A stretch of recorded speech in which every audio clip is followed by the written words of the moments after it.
Athens City Planning Commission for January 5th. This says 6/5 on it, but it's 6/206, and it's 2:32. And we have a quorum present. There are 4 of us. Wayne Key is not here today. We take sworn testimony, so if you are going to say anything, would you please stand and raise your hand? Do you affirm that whatever you say will be the truth? You can swear it too if you want to. Yes. Okay. So, okay. And they're passing a paper around here. Have you marked it if you want to speak? You didn't tell us to do that. Well, I wasn't here. But we'll see. Okay, we'll go through it. The first case on the agenda is 0508. It's Richard Kirk, Ryan Pearson, Edwards Community, the Edge Group, pre-application approval. That is Stimson Avenue. Okay.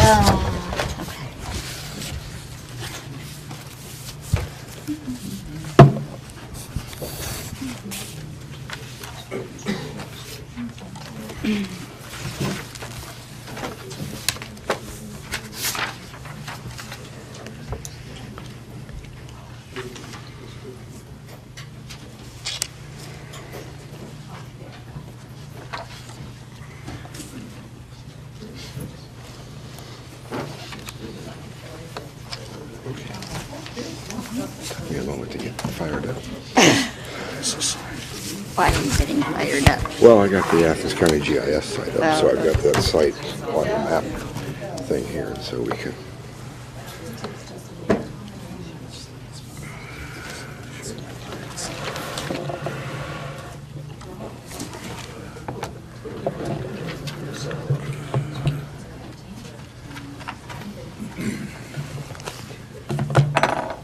Good afternoon. Thank you for seeing us again.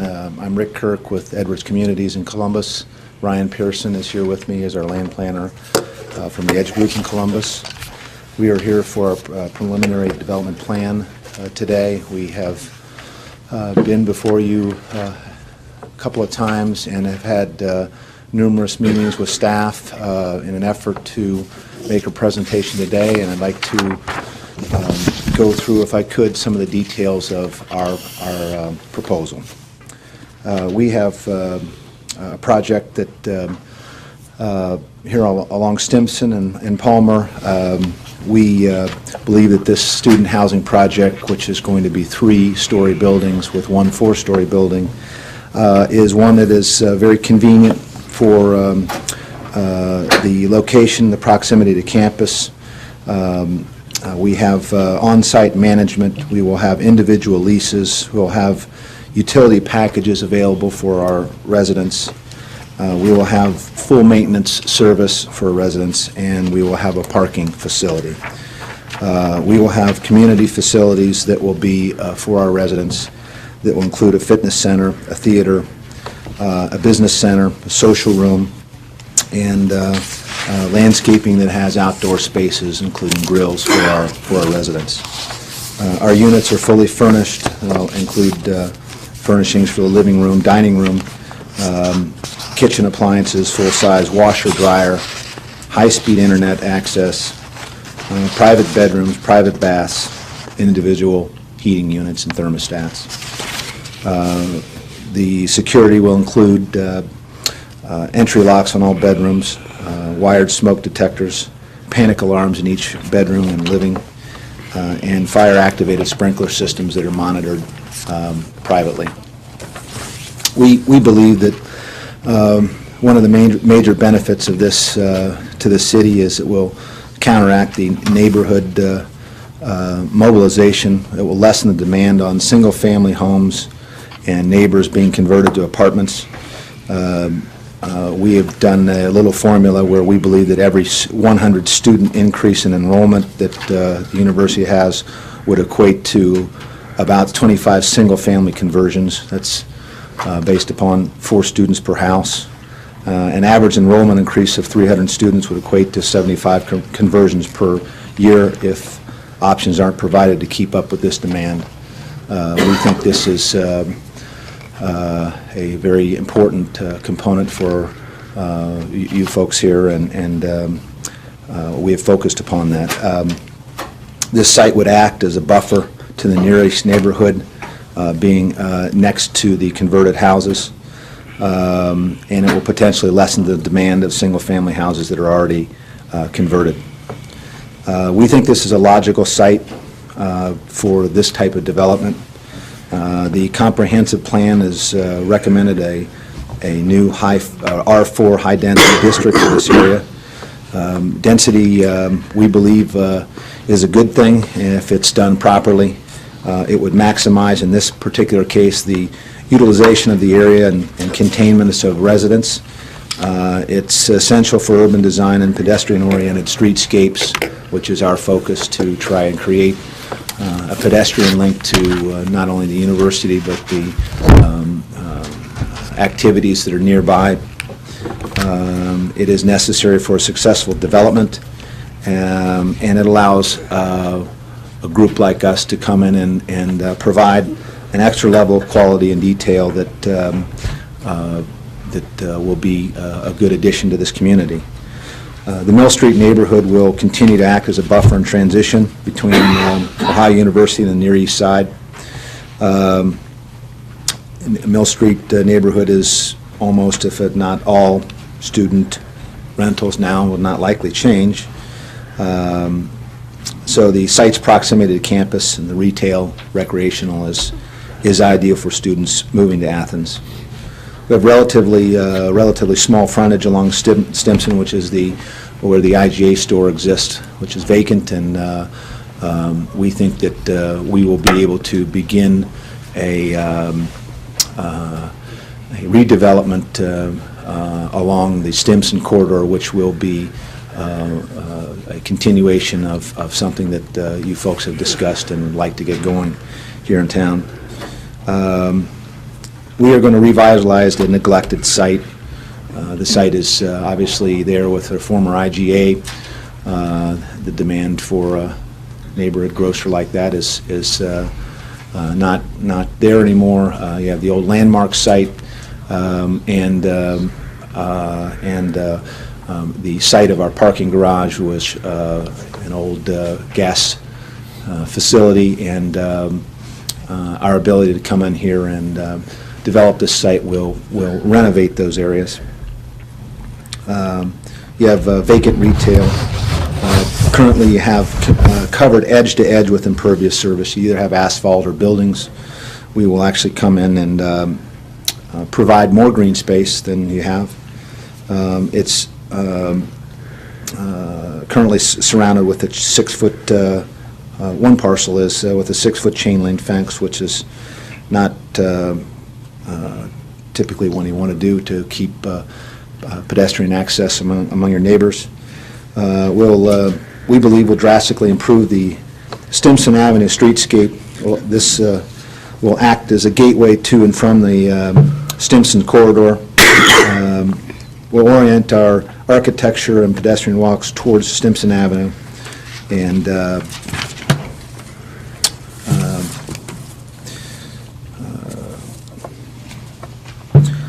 we will solve environmental concerns to the satisfaction of the EPA. We have had extensive service experience in brownfield and soil remediations, and we will eliminate an existing risk that is on the site currently. We're going to utilize urban design. We'll have pedestrian and bike-oriented designs. 90% of the residents' destinations are within a 3 to 10 minute walk. The site design is campus-like with walking and bike paths and bike racks. Automobile use and convenience is limited to public streets surrounding the project and associated on-street parking spaces. We have limited parallel parking is utilized as a traffic calmer and buffer between the pedestrian way and the vehicular traffic. The resident parking is hidden in a multi-level garage instead of having probably 3 or more acres of surface parking. The garage parking is in the location will promote walking rather than driving. The buildings address the street. The buildings are pulled up to the street with zero setbacks, which is similar to the streetscape you have along Court Street. We'll have a storefront look into our facade along Stimson. This portion of the building will house similar uses to nearby retail. Emphasis is placed on the architectural massing and proportions. We'll minimize our monotonous views of long, flat facades with projections of our buildings and those things. The safety benefits, we believe that will minimize the need for police and fire department intervention because of our on-site management. We have resident and full-service maintenance. We have resident off-duty police officers. We will have hired surveillance residents that act as the first level of community policing. We have modern alarm monitoring service systems, sprinkler systems that assist the fire department. We have met several times with the fire chief and gone over our design and made modifications, which we'll show you today, that reflect his needs. We have creative leaf structures and penalties that keep individuals responsible for their lifestyles. We enforce a code of conduct that is agreed to in the lease, and when we have folks that are not responsible, we evict. We have alarm buttons, site lighting, escort service to and from campus when needed, are steps that are taken in our management of this facility to ensure a safe learning environment. Concentration of students into a single managed community make policing and fire department more efficient in comparison to the same students spread out in converted houses. Efforts have been made to minimize the odds of on-site vandalism. We have one compactor location for our dumpsters. Someone had mentioned to me in a meeting about dumpster fires. We have a compactor. We have very few porches where you could have couches or things like that. We will have ample site lighting. We'll have some limited use of security cameras. And automobiles will be consolidated in the safe and lit garage.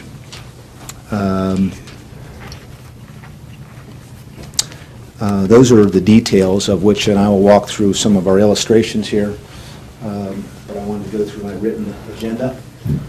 This is the site plan that we've shown you before. We've modified it some based upon our previous meetings. Most of the modifications have come in from the discussions with the fire department, where we eliminated a turnaround here with the fire chief's suggestion, and now have the ability for a fire truck to go all the way through the site here, access here, and then also on Stimson.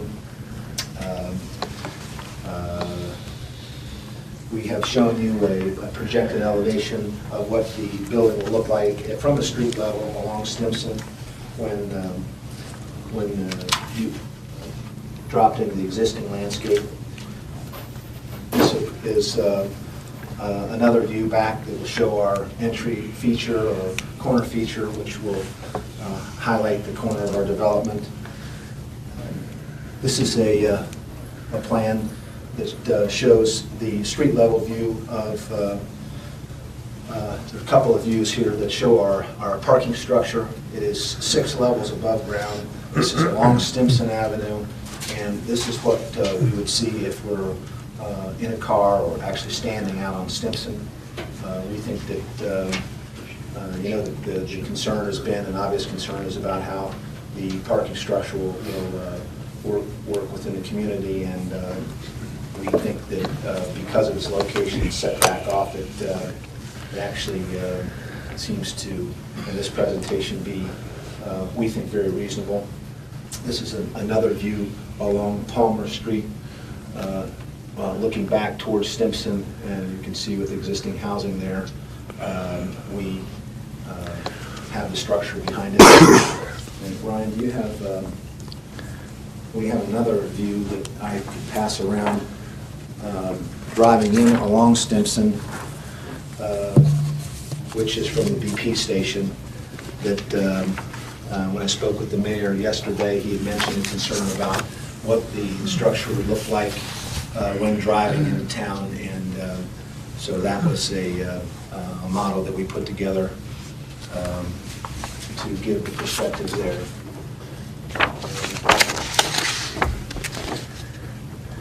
These are our, since our last meeting, we have begun to had civil engineering and grading, preliminary grading issues that start to look at how our courtyards might look.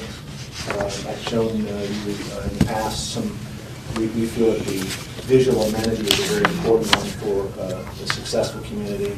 We see that this Stimson Avenue will have hardscape, and this will be our community facility and leasing office, but that the pedestrian traffic in these courtyards will be friendly.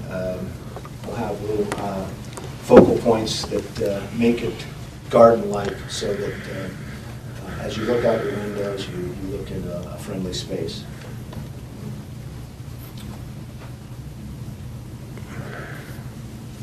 This is another view. We'll have a bit of a drop-off area here for so it doesn't affect the traffic here. But again, we have this very pedestrian look along here that will have street lights or home lights, so this will be, the view will be like you're walking through row houses. And in this area, we haven't really completed our plan, but have intimate spaces here that our residents can look out upon. And then this will begin to be a link that will come into our property there as a gate of pedestrian traffic to the project. I think that's about it. If you have any questions? On the, it looks like you have, what, 5 or 6 buildings? We have, I can't tell if the one before that was all one big building or well, it was 2. It's actually connected right now, but right now the plan is it's connected with some sort of a mail. Okay. Almost like an outdoor space. 2, 3, 4. Covered with roof. That's why I couldn't figure 5 or 6. We think it's 6. Okay. This is a All right. kiosk. Now, in the floor plan layout of those, in your conceptual planning now, is it apartments back to back? Each Yes. floor is one, Yes. so there's a lot of staircase type. These are interior breezeways, and for example, you would walk in off of Stimson here, and you would walk in. You cannot go through here. You can only walk in from this side, and this has a single run staircase, so it will service 4 units on the first floor, and then second and third floor. So we do have some through breezeways, I call them breezeways, but mostly these types of breezeways. And we've built many of those in the past and found them to be a good way to keep the sites clean and to reduce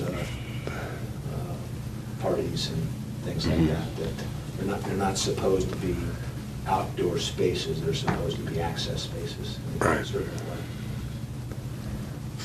I'm just trying to get a concept of the flow of foot traffic, et cetera and such. Well, yes. Because it looks like it's really on Kurtz and on Palmer to a certain, maybe Oak. I think that our guess would be, and it is a guess, if you're going to school, you're going to be walking along Kurtz, you're going to be walking along this street here. If you want to you come out here, if you're going to go to 4th Street, you walk over a block.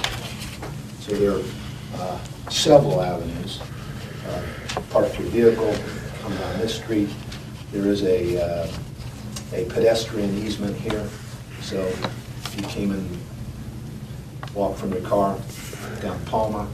So we think there are 1, 2, 3, 4, 5 direct access, and then to the 4th Street activities, a couple of accesses there, which we think is convenient as well. And variance-wise, what are we talking about? Height? Ryan will have to answer that. I do parking. think that's a good question, because there are 3 different underlying zones on the site right now. We have the manufacturing, Yeah. the B3, and we also have R3. So we have some height variances that we're going to need, I think, with that 4-story. I think the R3 limited that height to a 3.5-story or something, 35 feet or 3 stories. But then the B3 and the M, Steve might be able to help with that. Seems like they might have less limitations on height and in building footprint to site square footage, so. Yeah. Well, I'm just curious as in, if maybe to clean it up some, I mean, one of the things of the preliminary thing is there any proposed, Variances? well, variances, but there's also changes in zoning district. There's also one of the questions there. Because we do have 3 different zones here, it makes it Right. cumbersome for understanding and in design to say, okay, well, in the B3, the setback's what, and versus the now, of course, manufacturing, I don't think even allows residential, does it? Correct. So, and that was really only zoned manufacturing because Landmark was there when zoning came about. Right. I mean, because it's an island of him. And I do think it could have a rezoning that goes along with this process. I have a hard time understanding the PUD designation in itself because it is in the subdivision regulations and it's not a zoning district by itself, which we've seen in the past. Right. But if we did rezone it with an R3 underlying district, really the only variances, we have some height issues. If you had the PUD process, the density shouldn't be a concern. With the 20% abatement, the permitted uses would be fine. The parking space, 1 per person, I think, was the R3 underlying district. And I don't know if the PUD would give you a 20% abatement on that, or if that would have to be a variance process. Right now, we're showing 0.9 per person. Right, it'd be a So- variance. There's a few outstanding issues. Well, that's, depends upon how you calculate your parking, because to a certain extent, your parking also, yeah, you've got the bedrooms which go into it, but from a practicality standpoint, you have people that work there. Sure. Run the office, maintenance people. You can't have 165 units without probably having on-site maintenance pretty much every day. So there's going to be some number of employees. And you say there's a club facility there, so how do you count that? Right, you would So, have I mean, leasing managers and, but I was just trying to get an idea of what variance has been, and at least raise the specter with the commission at least, and that we may want to consider a zoning designation change, maybe contingent, but I mean, we really need to get rid of the manufacturing zone. I mean, quite honestly. It's, and that would be done along with this whole process, am I correct? that would be the idea, yeah. Okay. It would be one contiguous process.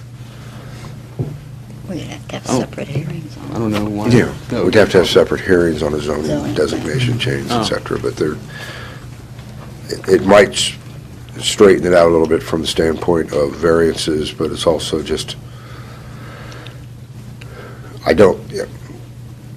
the way the code reads right now is that we should try to follow the underlying zone whenever possible, but it's impossible to follow an M zoning designation on a residential project. How many, I've seen 3 or 4 different numbers in here. How many people are we talking about in this?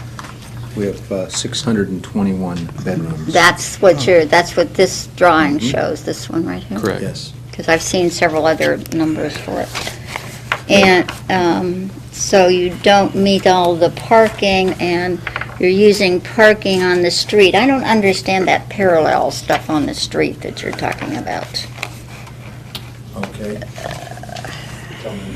Well, I don't think any other projects have we counted any parallel parking on the street as part of their parking.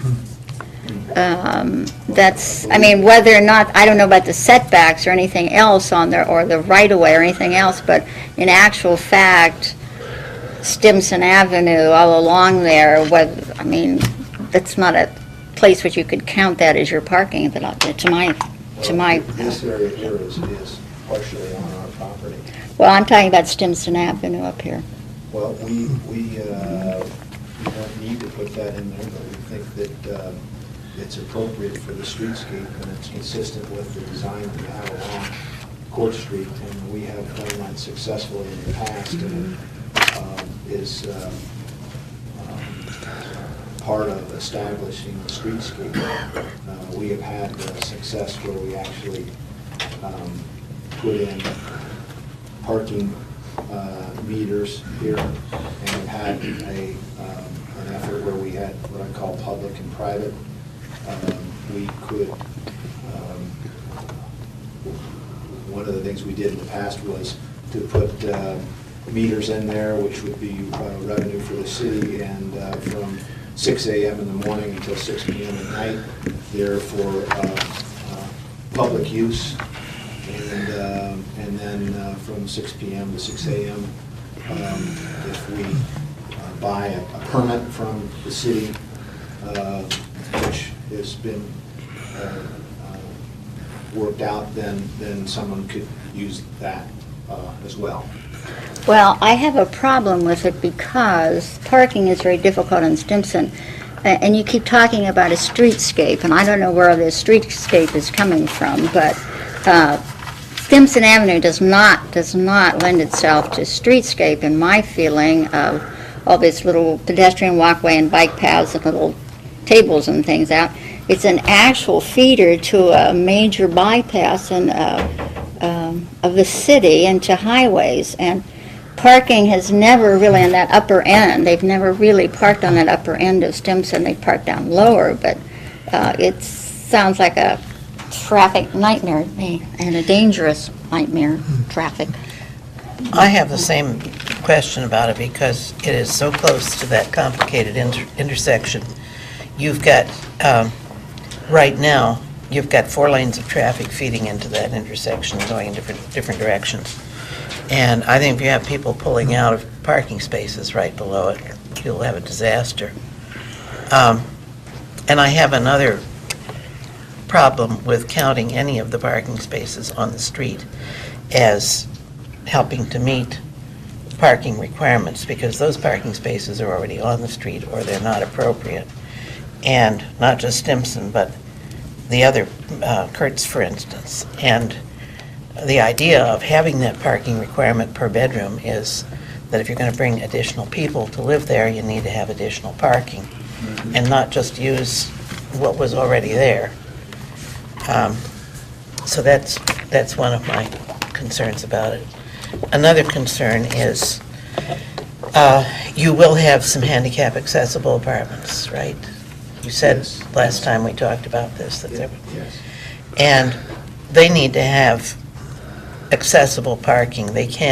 You can't rely on somebody who is handicapped and has an accessible apartment carrying their groceries over from the parking garage, or even parking in the parking garage and being able to walk over, because presumably they could be in a wheelchair or on crutches or whatever.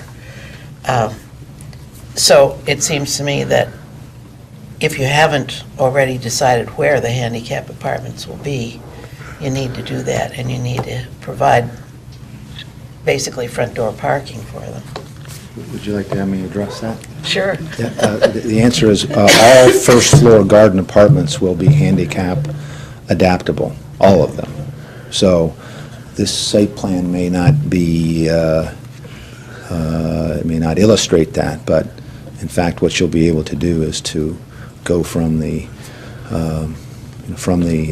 public space, and you'll be able to go on a wheelchair into your first-floor unit without any steps or those kinds of things. That's a requirement, and we have been investigating that design, and Ryan's been, part of our grading analysis has been to deal with those kinds of things, because up at the corner of Stimson, here, in the back of the property, there's a 16-foot grade drop, so but we will do that for all units. What's the difference between handicapped adaptable and handicapped accessible? Well, there are a few technical things. What it means is that, for example, if you were in a wheelchair, you would be able to have access into our unit. You'll have 2'10" wide doors. You'll have 5-foot turning radiuses. And so one's ability to get in and out of the unit, light switches that are a certain height from the floor, and those kinds of things. What you don't have are fully handicapped countertops where you have no cabinets, for example, and can wheel underneath those. Those are not required by federal law, and it is what we call adaptable, which means that if a resident were to come in and to want that kind of countertop arrangement, for example, then federal law provides that the property owner could do that at the expense of the resident, and then when the resident would leave, they would have to then reimburse us for those costs. So handicap adaptable is meaning that certain things exist that are structural, allow the spaces and the sizes and the ramps and those kinds of things, but there are other things that are maybe not required by federal law. What about the bathrooms? Bathrooms will have 5-foot turning radiuses, but for example, a fully handicapped shower would have a grade level, if it were again wheelchair, would have a grade level stoop so that your shower base actually meets the floor. Mm-hmm. So that's not a requirement.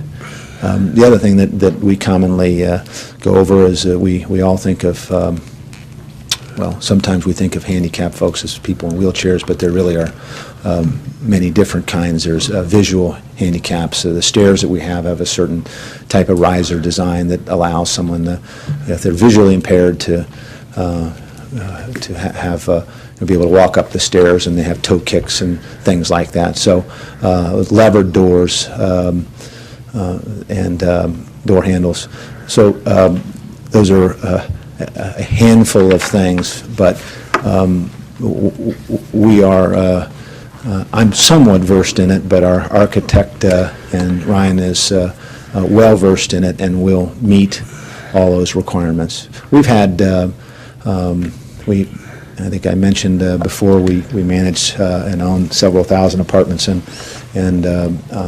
student housing residents in different communities, and we have had residents that had special assistance, and in the past we've been, we haven't torn out any cabinets, but we've built special facilities that folks might want, and it really hasn't been a huge demand, and so we try and help our residents out so that they're comfortable, and so we've been successful that way. Well, I guess it's still, my approach to this tends to be not reading the specifications and so on, but sort of trying to imagine myself in that situation. Yes. And it still leaves me not being able to get to the front door because of the need for some handicap parking right at the site. Well, we'll have some specific handicap parking. I don't have that addressed here today. That's something I'd have to be part of our engineering requirement. But I don't think the garage will cut it because it's too far away from the site. That's what I'm saying. Hmm. I mean, it depends on your handicap, obviously. If you're hearing impaired, well, you can probably Mm-hmm. manage all right, but otherwise, if you're mobility impaired or visually impaired, it's going to be really hard to leave your car in the garage and get back by yourself to I the... think the thought was that we would have a certain, per the ADA, the federal requirements, we have to have a certain percentage of our parking spaces need to be ADA accessible anyways. A certain percentage would be in the garage, and there would be some located around the site. The plan was that there would be on-street parallel type parking spaces that you could use as a van or car space. You know, that's somewhat up to how we work out the parking ratios and as we go further down the process. And I thought the first time that we saw this plan, there were going to be 510 bedrooms in it. I think it was 581. 581, Oh, and okay. we have No. It's some, 581, it's 621 now. We went to a 4-story building that is,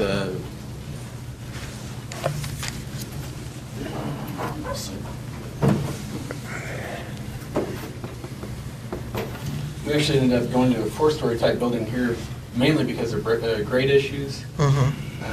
Right now, there's 11 feet of fall across this piece here, and we're stepping the buildings down. So this building is gonna, it's almost gonna look like it's sitting down in a hole from the courtyard side to get it to street level. Where is the 16-foot difference that you mentioned? You said The 11 16, there. this is the highest point of the site, Okay. the 16 Oh, I is see. all the way Okay. across the site. Yeah.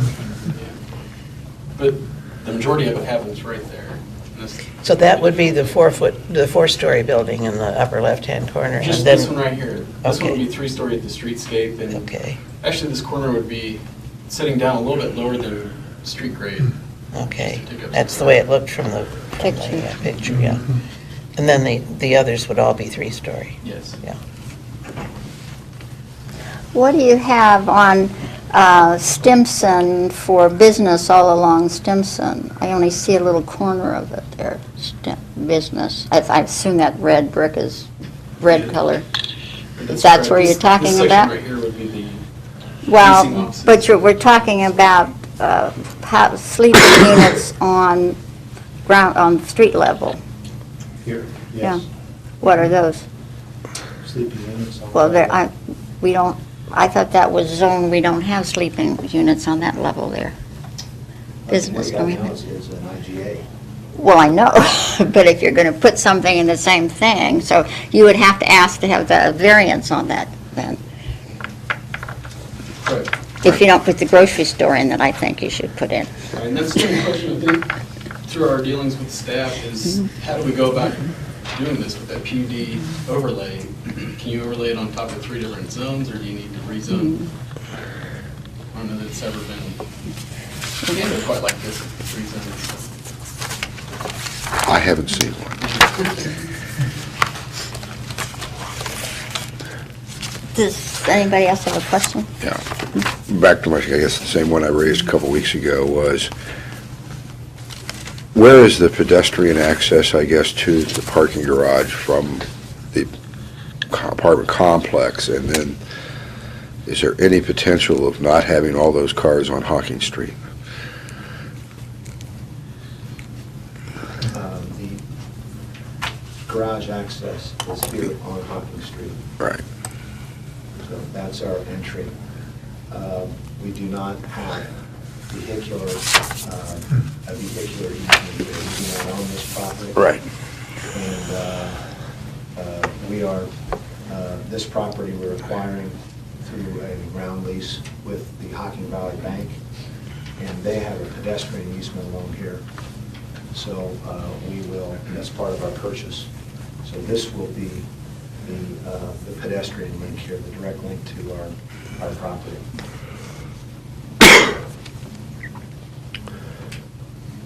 I guess just in thinking about, because is there I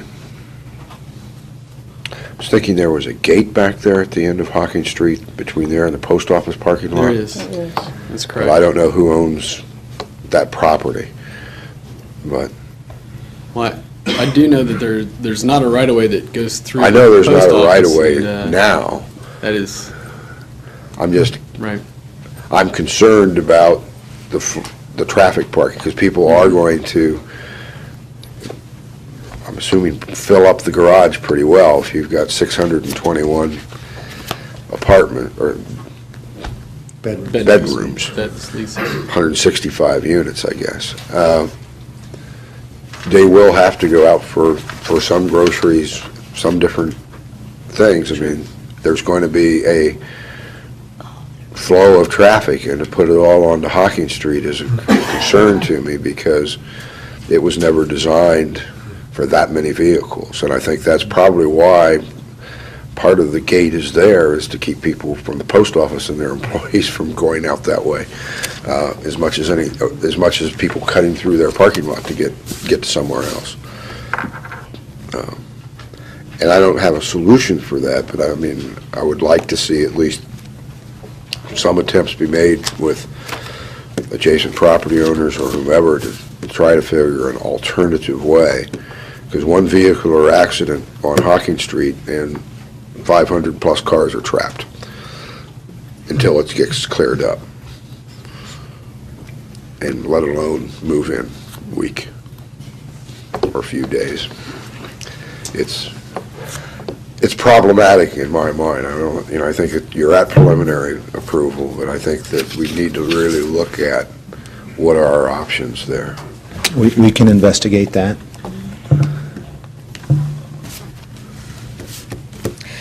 Hocking Valley Bank owns this part that's a parking lot behind their building that that abuts your garage. They own the garage building. Okay, who owns that parking lot that's just to the left of that? I believe these folks do. The rollerball. Oh, the rollerball, okay. So, where is it that you're going to get the easement to go over to your, There's an existing pedestrian easement that the Hocking Valley Bank has told me that they have. okay, from I here don't to think you here. could see it when you go down there, but well, yeah, but it looked like a parking lot. no, I was just Rollerball, when you go through. looking to see whether that would be a place to put another entrance to the garage. We would have loved to have done that. But, and we approached these folks about acquisition, and we don't have that authority. Is the parking garage, in essence, exclusively for your employees and tenants? It's going to be exclusively for our tenants. Okay. We will issue parking stickers that they'll put on their vehicles. Will be part of their lease, so that we can then monitor that the people who are purchasing renting the units, then have the parking space with them, will then be using it. I was asked, it was a good question a few weeks ago, about how we monitor that. We actually had hang tags that we used on several properties this past fall, and found that in short order some hang tags were going into different vehicles, so we quickly changed that. And based upon how, if you tow someone, you have pretty good cooperation on parking rules. So we haven't had a problem thus far. Okay. How long we think? The Stimson Avenue parking, by the way, that's something we can also investigate. We thought it was, and still believe that it's a good design. It's consistent with what we see on Court Street. And I think that what I would offer to do is to actually go out there and get some dimensions and look at the space we have, and also investigate the traffic there, and try and present that to you in terms of whether it's risk or not. One of the other things that's in the comprehensive plan is a strong encouragement to have sidewalks on both sides of streets, and this, with one as busy as this one is, we'd need to include the width of the sidewalk there too, to be sure that even if you had parking along here, that you'd have a sidewalk.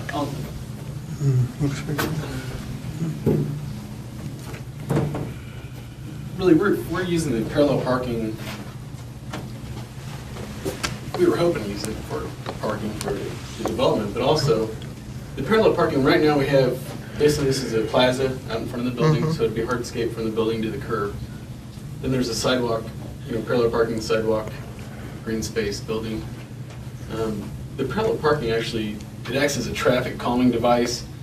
I don't know, when you're driving down a road with parallel parking, you're a little bit more cautious because you're looking for people to pull in and out, you're looking for a door to swing open.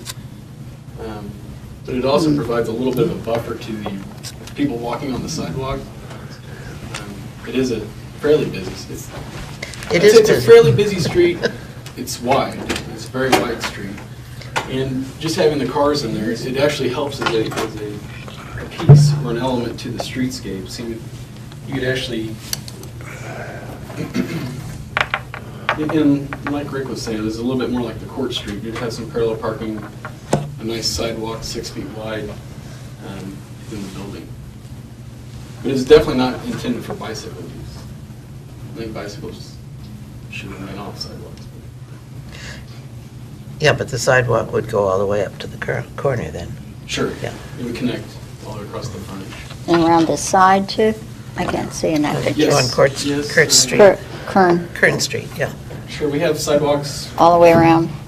It would connect down to the street. We would have it along this parallel parking all the way down the frontage over here. We could put a section in across Palmer. Most likely would. Yeah. The other concern, and I know that we've brought up at staff level, is there's a storm drainage through that area, coming down through that alley from, come across from Fern Street and then comes down and goes through there. And we just have to be aware of that as the planning goes on to make sure we have adequate access, or if there's weak in certain areas, we need to strengthen it, because that's an old storm drain. Well, I think parts of it are still brick. Sure. You're talking about the... Yeah, it goes right next to Rollerball. Yeah, right. We have had, our engineer, Burton Bull, is not here, but we've had several discussions with your staff. We've actually been out and surveyed the section of the storm and have had discussions about designs, and so we are into that process and understand the existing situation, and we will address it according to your needs. Steve, did you have anything you wanted to add to this?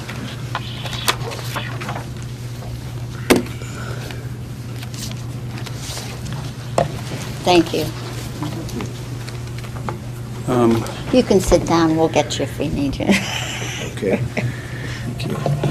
Just One thing that I did want to mention was the discussion earlier on about zoning versus PUD regulations. In times past, the regulations were contained in the zoning code for planned unit developments and were not included in the subdivision regulations. A few years ago, they were transferred and completely eliminated from the zoning code, placed in the subdivision regulations. A PUD, by definition, is something that's reviewed under more flexible standards. That's the definition. And so there was a little flexibility in that original change. A recent amendment, though, to the PUD regulations says that if there is a conflict between the zoning code and the PUD regs, the more restrictive shall apply. So essentially then what we've done is thrown everything back as a review under the zoning code, and that's what creates the complications with the underlying zoning district, short of a rezoning of the entire area. There's a laundry list of variances that would be required unless there was a rezoning.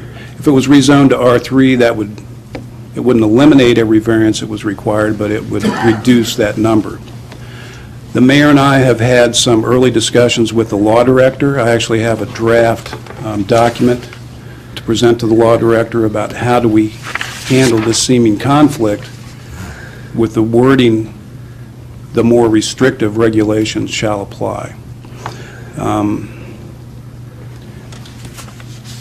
That's just an issue yet, to be resolved. And again, I'll formally ask I have a draft right now, but I'll formally ask the law director how we reconcile those differences.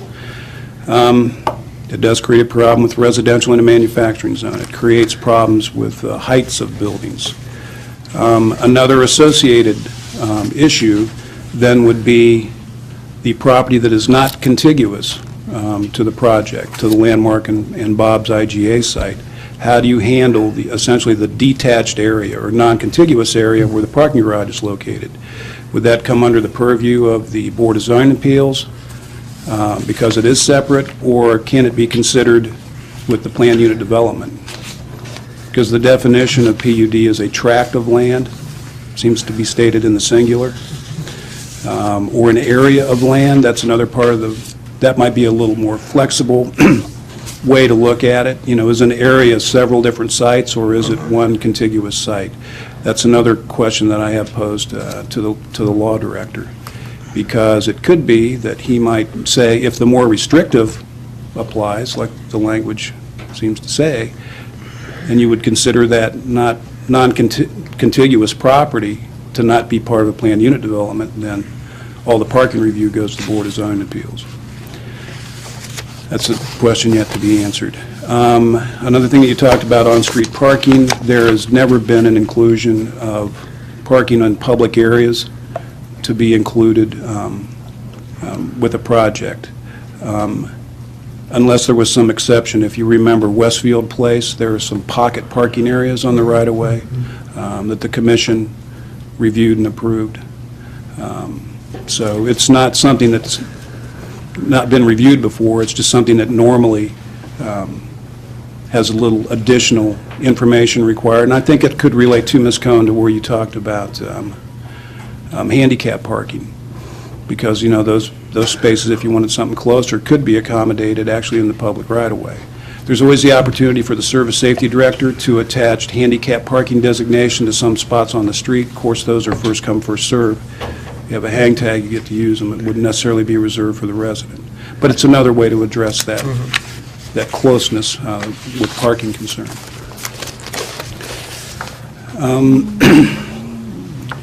Again, I have had discussion with Mr. Pearson about this and with the law director, so the answers to those questions are still coming. I had made a long list of all the variances that would be required if you looked at each zone, underlying zone, and the regulations that apply to that zone. A way to clean it up and a way possibly to help in the future, you can do future planning even past this project by redesignating that underlying zone to one that seems more compatible with the area. Right off the top of my head, R3 would seem a little more compatible for the majority of the property, except that part that faces on Stimson Avenue. But again, that's another issue, another discussion point, how you'd like to handle that. It could be run through the same process, same timing. This could all happen at the same time. Zoning designation goes through the Planning Commission. Commission holds a public hearing, which will additionally be required for the planned unit development. A recommendation goes to council. So those items could be tracked simultaneously if you decide to go that direction with additionally a rezoning of the area. Besides that, unless you have any other questions. Well, my problem is that I just got this today and haven't really had, and yesterday I got a portion of it in the afternoon from someone else. I've really not had a chance to look at it, and I have not had a chance to walk this site, which is one of the things that I usually like to do. I don't know how other people feel, but... Yeah, this, if you look at the planned unit development process requirements, there was a legal notice that was required to be published in the newspaper prior to the preliminary review today, and that was published in the Athens Messenger several weeks ago. I'm not talking about that. I'm talking about me on the commission reading it. Publishing it in the newspaper doesn't give me this, is what I'm talking about. So I haven't, I didn't have any of these drawings and things to go down there. I live right near there, of course, and I could go down there and walk, but I had no drawings to do that with. I guess what all I was saying, though, was those documents have been available for public view and were advertised that way for several weeks. I would like to echo the chairman's request, which I think she was going to make, for a site visit with a representative of the developer, so that we can go down and walk it and actually look at it, because I have tried the last week or so, as I drove back and forth on Stimson, to imagine it, but when you're driving on Stimson, it's not a really good idea to be imagining what's off, Right. what might be off at the side. Yeah, there's no necessity for the commission to take action today. I believe the regulations actually allow you up to 60 days to take action of some kind on a preliminary application. So you do have a 60-day window to work in. So the regulations do give that flexibility. Do we need to table it until we have a site Well, visit? it would be all right with her, as far as I'm concerned. Do you want to, I We will want to so hear move. any other public. well, do you want to hear, Yeah. do you want any public input? Sure. What we want to do is table it, but since people have come to make statements, we'll give you some time, not 25 minutes each, but if anybody wants to speak to it or offer anything, okay. You want to come up here? Yeah. Did you, well, yeah. Oh, do you swear that you will tell the truth? Okay. My name's Aaron Leatherwood. I'm with the Athens Near North Side Neighborhood Association as their treasurer. However, I'm here today in a personal capacity. I wrote up some comments on this. I had not expected so many people at the meeting today. I've got comments, copies for the Planning Commission. I'll try to summarize what I've written up here, and I'll leave extra copies up there. There's probably enough for about half of the people here, but not for everyone. In reviewing this project, I came into the conference room, I looked through the plans in advance. In general, my first comment here is that I believe this development should have one parking space for every bedroom. This is required in city code. It is not the case, for example, that a property owner with a duplex could propose 5 parking spaces for a 6-bedroom house because, well, maybe only 5 of the people will have cars. I feel this way for several reasons. First, it may be the case that 600 students would have 600 cars.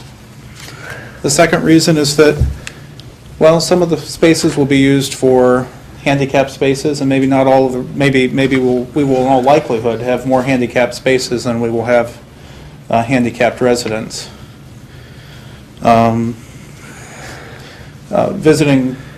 Visitors and relatives would need a place to park. And parking needs, of course, could vary from year to year. I don't think, in addition, that it is a bad thing if we ultimately end up with more parking spaces than we have need for with the residents. We have a crying need for parking in town. Anyone who lives here can tell you that. A lot of the need that we currently have for parking has been created by past conversion of rental properties or of family houses to rental properties. We have a parking situation which to some extent was created by the rental market, and going forward it's not unreasonable to expect that the rental market might have a role in curing the parking problem that we have. And this is perhaps, I'm speculating here, but perhaps this is why City Code requires going forward that all landlords provide 1 parking space per bedroom. If it is the case in the future that there's an extra 50 spaces that are going unused, I don't think any reasonable person would say these spaces should always have to sit idle. Perhaps the developer, the managers of the property could then rent out some of the parking spaces to neighboring properties. So this would not represent a deadweight loss to the developer. In general, I appreciate many of the things the developers are attempting to do with this project. I believe that the net effect of this development will be to increase reliance on parking citywide, regardless of whether the former grocery store was economically viable or not, and I believe it was economically viable. It was part of a chain of 3 grocery stores. Of those 3 grocery stores, it was always the busiest. Perhaps that is not the economically best and highest use for this site, but as an entity, that store was profitable. As that store goes away, students who in the past were able to exist without cars will now need cars. And so elsewhere in town, and in that same neighborhood, residences where perhaps 2 out of 3 students had cars will now be going to 3 out of 3 students having cars. This is already happening because Bob's IGA has not been in business for the last better part of a year. In thinking about the parking garage that's proposed for the facility, I personally don't have so much of a problem with the height of it, although I also have some difficulties imagining what this might look like. I'm aware that other people have strong feelings on the matter. I'm aware that some people are very concerned about the visual impact of a 6 or 7-story parking garage in the area. It may be possible to take actions to reduce the visual impact of the parking garage, and in any case, I believe more input from the residents of the community should be sought to determine how strongly people as a whole feel about this issue. I was looking at in the conference room, I was looking at the scale diagrams of the site, and I was taking a ruler and going through and measuring. And between the different buildings on now I may have been looking at older copies of your proposal, but in the drawings I was looking at, it looked to me like between some of the buildings we'd be talking, spaces as much as 30 feet between buildings, and other spaces down as low as 15 or 10, but say 15 to 25 feet on average between buildings. I was trying to understand what that would be like. Well, this building, this room here is maybe 30, 35 feet across, so an area a little bit less wide than this room, and we're going to have a 3.5-story building on one side of the room and a 3.5-story building on the other side of the room. I still, even having said that, even trying to visualize the project in those terms, I have difficulty understanding to what extent, if I were walking through this facility, to what extent I would feel that this was a narrow, dark alley that was not very safe, and to what extent I would feel that these were broad avenues that were a place to visit with my neighbors. This is not, of course, relevant to me because I'm not going to live there, although it is relevant to the community to the extent that it defines the character of the neighborhood.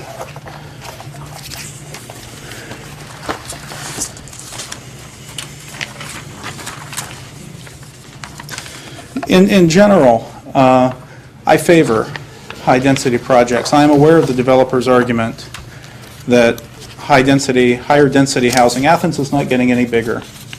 Higher density projects can lead to a lessening of the demand, the current economic demand to convert family-occupied houses into student rentals. And so there are some things about this that I see as very positive for the city. I'm not sure I would agree with the developer's math in terms of how many bedrooms would convert to how many houses, but certainly there's some impact there.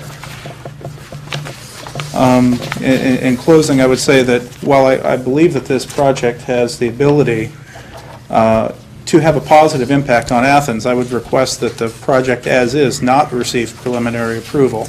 I don't know what it means for the site to go from, well, are we talking about a development that will have 600 parking spaces and 600 bedrooms? Or if such a large parking facility is not acceptable, should we have 300 parking spaces and 300 bedrooms? And as we change the number of bedrooms, how would that impact the overall proposal?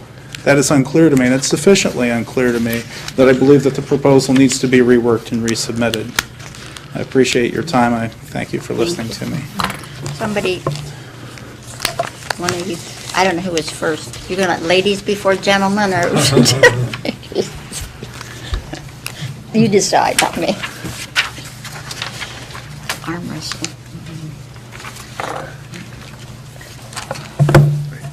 My name is Joan Kronansky, and I'm the co-chair of the West Side Neighborhood Association. Although I'm not necessarily representing the Neighborhood Association, I will say that we do have a large project down in our area, and I believe the one-bedroom, one parking spot was created because of that very project and the concerns that we had with that. Since this development, some of our concerns have been neutralized, while other ones have surfaced. So I feel like I have a little experience with this. I have some statistics that I've pulled from the plans. I've reviewed the plans. Actually, the newer version, the December 2nd plans rather than the older versions, though I looked at those too. So I'd like to give you each a handout. So when I talk this through, you can, I don't have to stumble over these figures, right? And I have a few extra copies, but not many of them.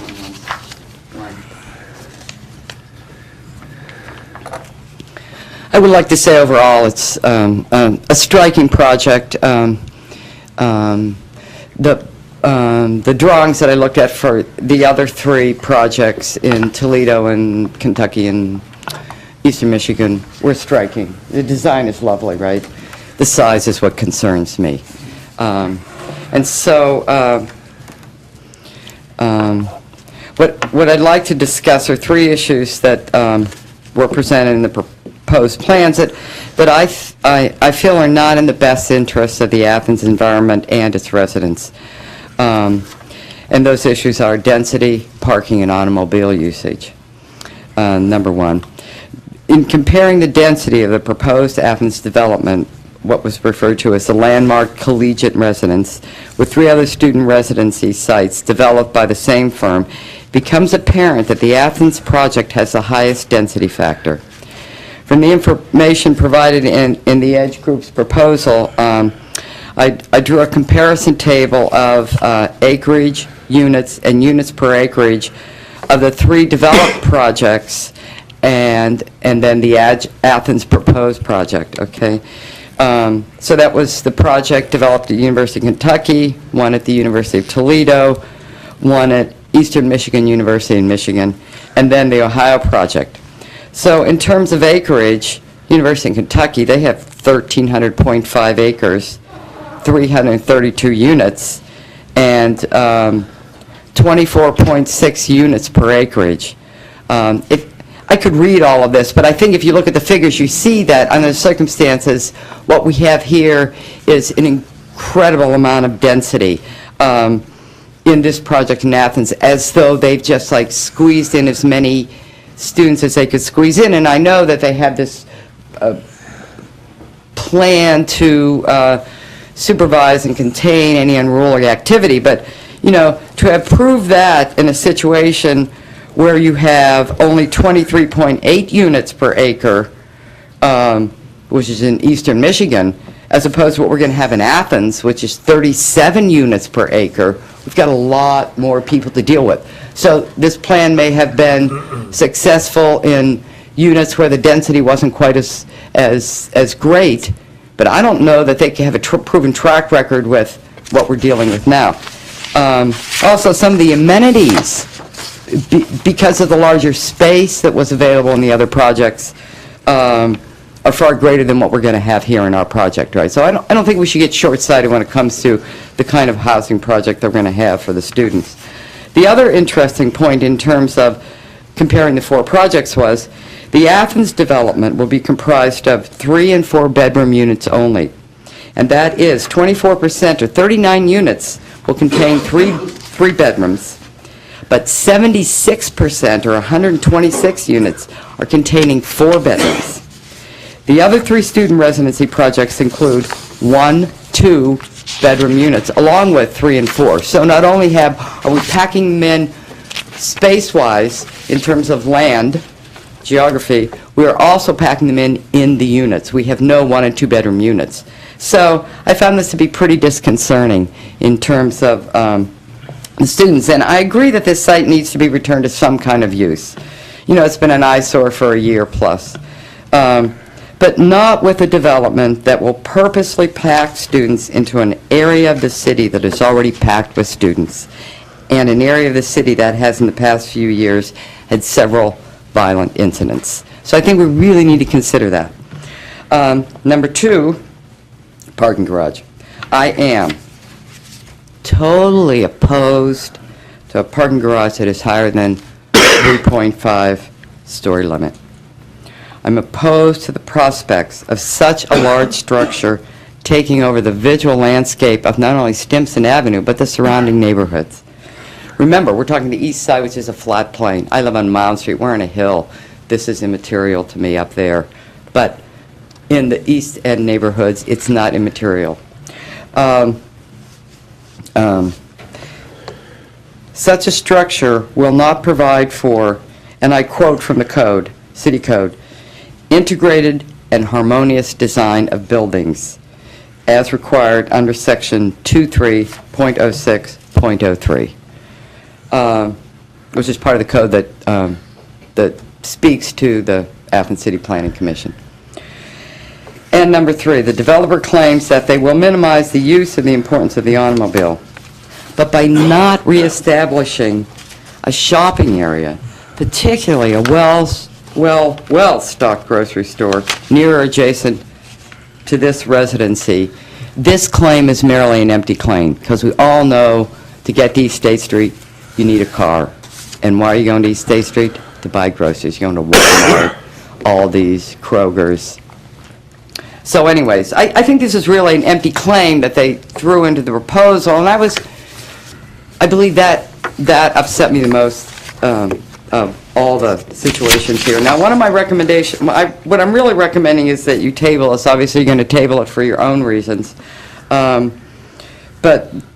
I would my recommendation would be to table it, to have it return to the committee with a redesigned plan that is more fitting for the Athens community and its student population. I did have a few recommendations. And I guess my first one would be to scale the development down. And I think when you look at the density and the comparison of the sizes of the other projects that have done and the size of this project, that a scaled-down project would be more in keeping with what the developer has done in the past. Possibly incorporating parking into the lower level of the apartment buildings. I think that's something that's been talked about in the Athens community for a long time. The new condominiums going over on East State Street are going to incorporate parking underneath. Let's see, who else? The apartment complex they put up on East State Street, at the corner of East State and Morris, or East State, I can't remember the new street. But anyways, they did incorporate parking underneath, and so I think that was a good idea. Now, I did mention that they should utilize the closed Bob Supermarket building for purposes of consumption. You know, a meat market, a deli, a coffee shop, groceries, it's really a large space. You could be really creative. But I guess I could even scratch off utilizing the Bob Supermarket building, because it really doesn't fit in with the decor, and I think it would look just horrid, right? So if you could put a facade over that, right, or whatever, or use the first floor space on Stimson Avenue, I mean, I think once we start changing rules and regulations to suit specific things, they seem appropriate for that individual situation. But looking at the bigger picture, I'm not sure that is the best thing to do. And then my last thing is plant more trees, because Athens is a tree city, right? And we really want to keep our designation as a tree city. So any trees in numbers that you could add would really give you pluses in terms of many citizens in the community. Thank you. And thank you.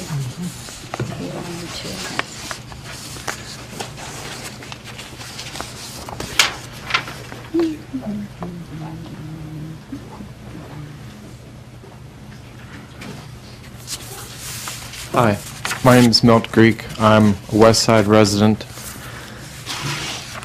I'd like to just talk a little bit about the vision of the next 7 to 10 years with this proposed project, and how it could easily affect the east side, given the progression of events over the last 15 years on that area of the city.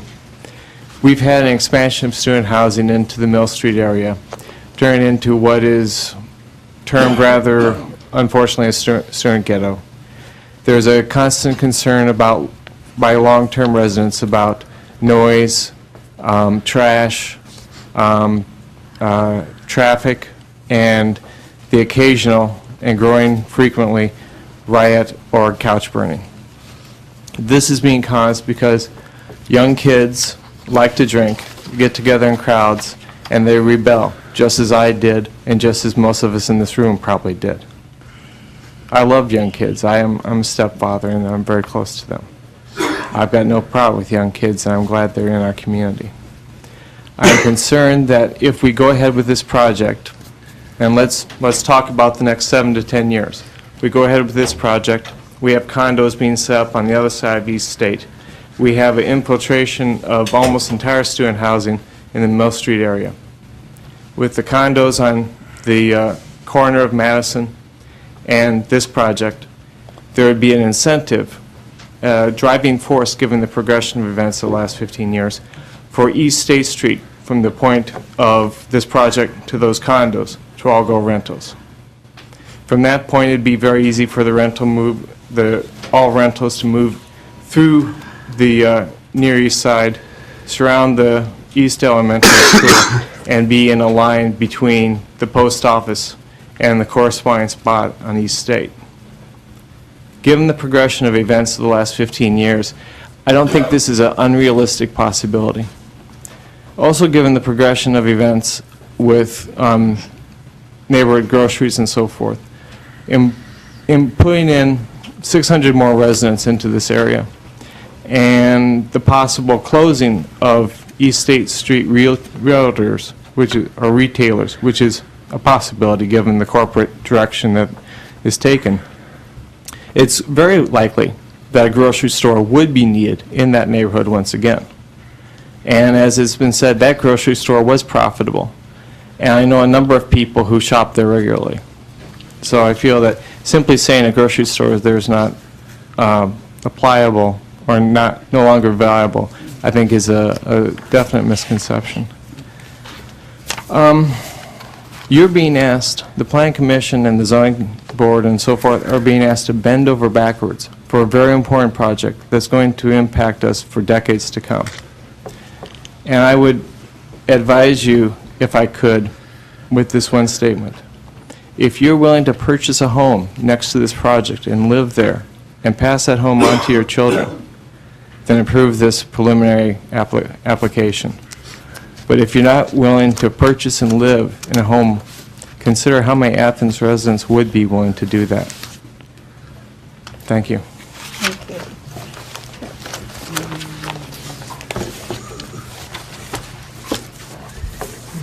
I'm Edward Baum, 20 Sunnyside Drive. For 2 weeks in December, I had the honor of, or the privilege of staying at a housing estate in Hong Kong, what is sometimes referred to as the New Territories. And if you know anything about the New Territories in Hong Kong, it's very mountainous. There's very little buildable land. And as population pressures have built up, the result has been basically to go up since they cannot go out. Most of the residential buildings in the area I was staying were 35 to 40 stories. So rather large, rather thin, rather tall.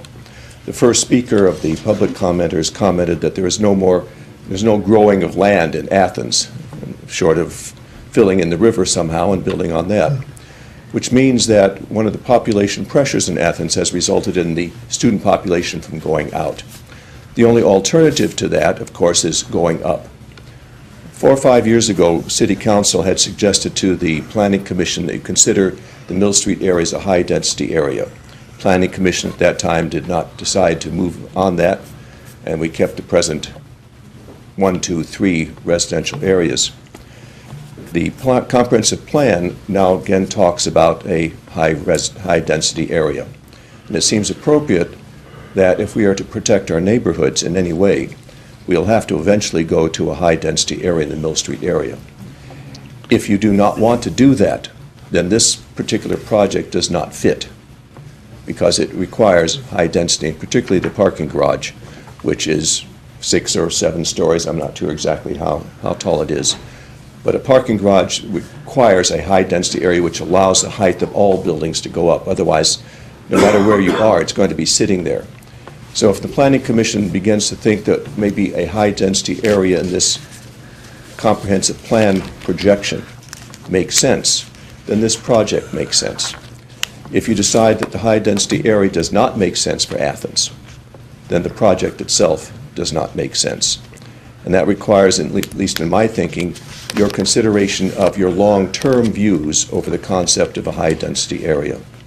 One other comment I was going to make, having been involved with parking in the past, is that I think if you allow parking on the street to be counted toward the parking requirement, it sets a very bad precedent for virtually every other builder in the city of Athens. I know there are many owners of houses who would dearly love to count the parking on the street as part of their parking requirements so they could turn their current one-family house into rental housing. Thank you. Thank you.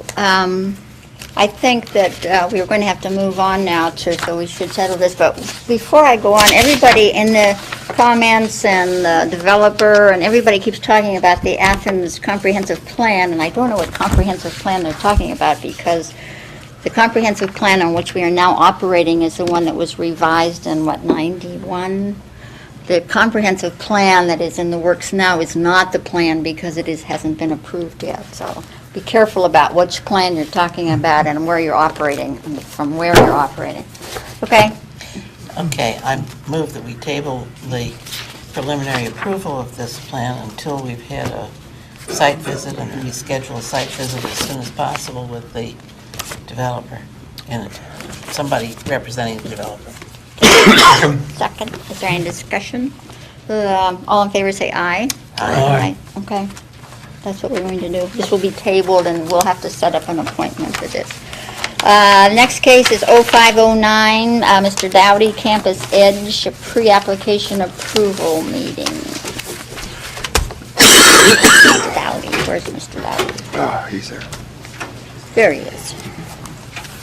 Again, just, I'm not gonna remember.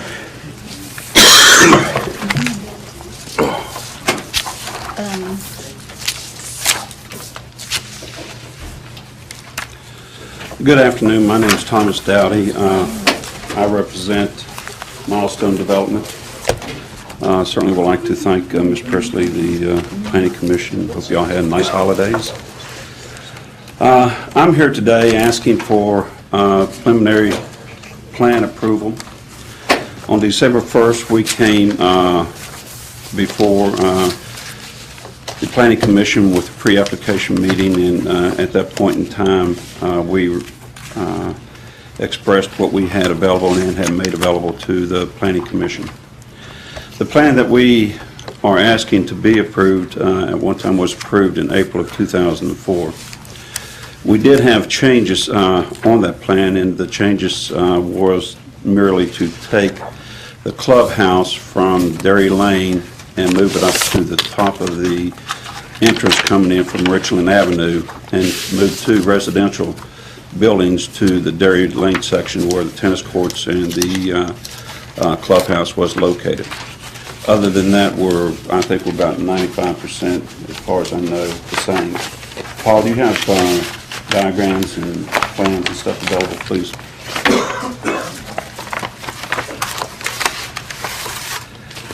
These plans have asked for no variances. As far as I know, we went into this thing several years ago, and they were zoned to multi-housing on these 21 acres. The plans have been fully engineered, and it is my understanding that it is in compliance with all safety engineering, water runoff for the pre- and after construction periods, for the water retention, engineered for the density, hillside ordinance, and all other codes in Athens. It's also my understanding that the property has shown its ability to be engineered under these circumstances, and has been basically agreed to with Burgess and Nifels with engineering that they have received from us. We have furnished you on November the 18th with a complete set of plans for the site plans, for utility plans, building layouts, the grading plans and road layouts, landscape plans. And let me talk about the landscape plans. I was asked about this at the Southside meeting, and the landscape plans were at one time, don't know that they required approval at the time, but they were responded to by Mrs. McWilliams, and she had made recommendations to us, and we have gone back and responded to her recommendations. And in her statement, I think, in her response statement, she did mention that she appreciated the aggressive planning that we did with our landscaping. So by responding to her, we expect to try and set up a meeting with her to deliver her a fresh set of landscape plans, which we have every reason to believe that's going to be acceptable to her, since we used her recommendations to redo this. We have the storm sewer and retention plans. We have the pre-construction and after-construction plans for addressing the water runoff. We have presented an agreement with the university to relocate the excess dirt onto the adjacent property. And I want to pause there as well. Since this agreement was written, there were several things happened with the city. One of them being in reference to the Copper Beach that has been presented to the city for construction. And at that time, the city showed a desire maybe to run a road across the university property with a connector coming to what we were going to supply the university with as a road, access road onto their property, a gated access road onto their property from Dairy Lane. I have been in meetings, the last one was yesterday afternoon, with the university, Mr. John Burns, Ms. Pam Callahan, Larry Corrigan, and we had a pretty long discussion. And they are taking great pains to understand what the city's desires are in the future. They want to line up what the city's desires are with what we are planning. And at one point, we were talking about maybe not even doing a road until they did more of a land planning of their own on the existing acreage behind us. And so the issues, I think, for the agreement are as we had talked about before.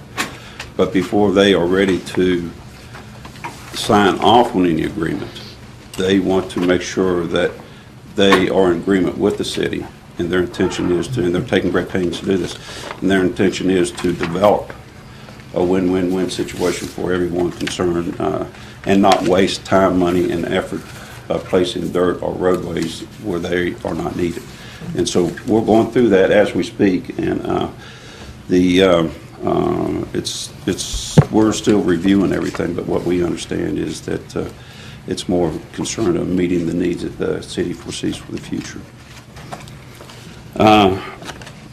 We have also had an agreement, which is I perceive to be under review right now, with the city, where we would do a TIF, participate in a TIF with the city. We also, that was A. B would be to run a water line from Blackbird Tower, where we would pay the first $250,000 of expenses on the construction of the water line, the balance of which would be absorbed through hookup fees, or at the end, if there was a balance for us or the city, one will pay the other, they're just balance that was due. We have also, in the agreement, we also have offered $150,000 for any purpose that the city might use it for. At one time, not having what you would really call off-site impacts. They were talking about, maybe needing a street light and maybe need some expansion of Dairy Lane and stuff like this. So at that point in time, we offered $150,000 to apply towards any need such as this, and so that is still part of the agreement that we have talked about. We are in agreement to purchase passes for every bed that we propose. We're not necessarily purchasing passes for every bed that we have rented, but for every bed that we propose, we will do an agreement with the city to purchase passes for every one of those students. We have agreed to the lighting specifications of Mr. Joseph Shields as part of the agreement.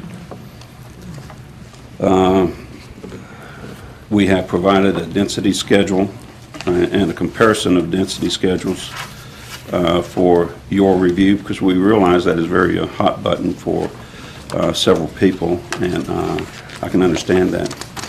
In that schedule, the density, our density is going to be 5th on the chart of 13. If we were to take the new construction, it would probably be 5th on the chart of probably 14 or 15. We average one building per acre with a maximum of 48 people per acre and an average of 42.67 people per acre.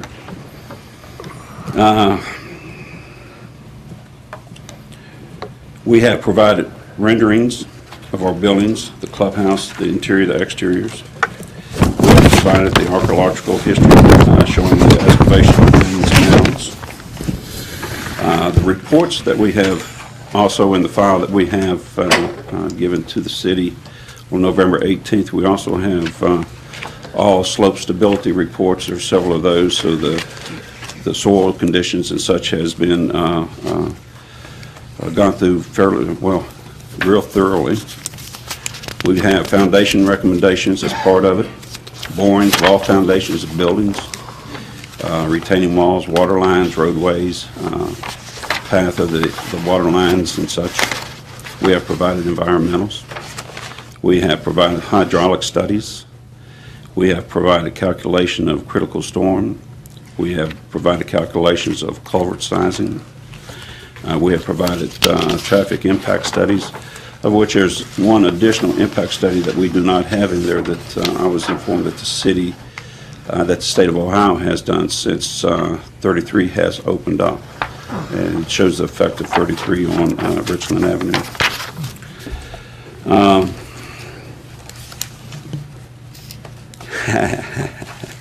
I can't say this, but we feel like we have responded very carefully to what we perceive as the needs and the wants of removing or relieving the neighborhood rentals. We have a letter stating that it would be a positive effect from the code enforcement office here in Athens. The fire protection, we have all the needed fire protection that we need, plus the safety protection, and we meet all parking codes. I'd like to kind of address the safety protection on that. Our counterparts over here certainly have done a wonderful job designing their project. Certainly they have taken safety in consideration. We have as well taken every step of safety into consideration as they have. In addition to it, we have provided a gated community here. And the gated community, we feel like, is a bonus to people to give us a better opportunity to gear the comings and goings of anyone to the property.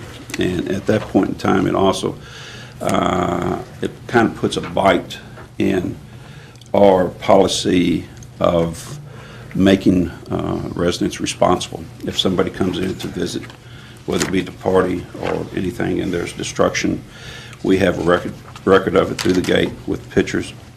The resident themselves will have to pay for it or make their counterpart pay for any damages or any destruction.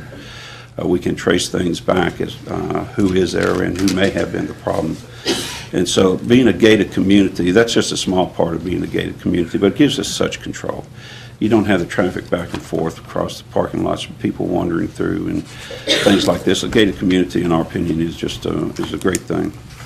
Our clubhouse is a rather large clubhouse. We provide what I hope to be alternatives to going downtown and participating in a lot of bar activities, I guess is a nice way to say it. We have a clubhouse there that is a rather large clubhouse. It has an indoor pool with it. It has several, I guess my sons would call it a cyber room where they go in and do what they do with their computers. We supply study halls. We have theaters in there where we can show the latest of movies for the people. We can rent them and show them to them as a relaxation for them. Basketball courts, tennis courts, volleyball courts. We are right now have 40% green space on this development. Our parking Paul, if I'm not mistaken, we're well over our parking needs, over and above the parking needs. And it's something we designed because of what was said before. You do have visitors. I know I remember my brother complaining about being chased off or his car being towed while he was visiting his daughter in school, and that always rang a bell to me, and it's one of those situations that we think about when we try to develop this. We have thought about the concerns that citizens of Athens have spoken about several times, and that is putting local people forward.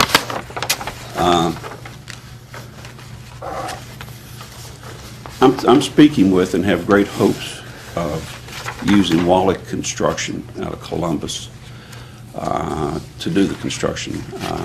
They would like very much to do the construction of this project. I would like very much for them to do this construction. Wallach Construction is the owner of Carriage Hills. And in saying that, they also have a reputation. They also have something at stake of doing the best job available and using local residents as much as possible to come in and to build and to inject funds into the community here. So I think this is, if I had to handpick somebody, and maybe I shouldn't say this publicly, but if I was to pay extra to anybody to come in to construct this development, it would be Wallach Construction Company. They are, in my opinion, are a top-notch organization. And I say this because I have been on and off for 4 years now meeting with the people, and I have seen their projects, and I do feel comfortable with the way they build. And I also feel comfortable, and Mr. Key is not here. I wish he was. I see his shadow over there. The pre-construction worries that has gone on before, the problems with mudslides, the problems with roads being messed up, the problems with things not being done properly. I just don't see this happening with Wallach Construction. And if we are given permission and permitting to do this project, additionally, I will be on the site 3 days and 2 nights. And Mr. Pearson over there certainly has all my phone numbers, cell numbers, home numbers, and everything else. And I've never known he or Mr. Key to be bashful in some of the things I ask for. So we are out to make ourselves readily available to make sure things do not happen. And when they do, and I'm not going to be foolish enough to say they won't happen, but when they do happen, we hope they're small, but they will be tended to immediately. They will be tended to immediately.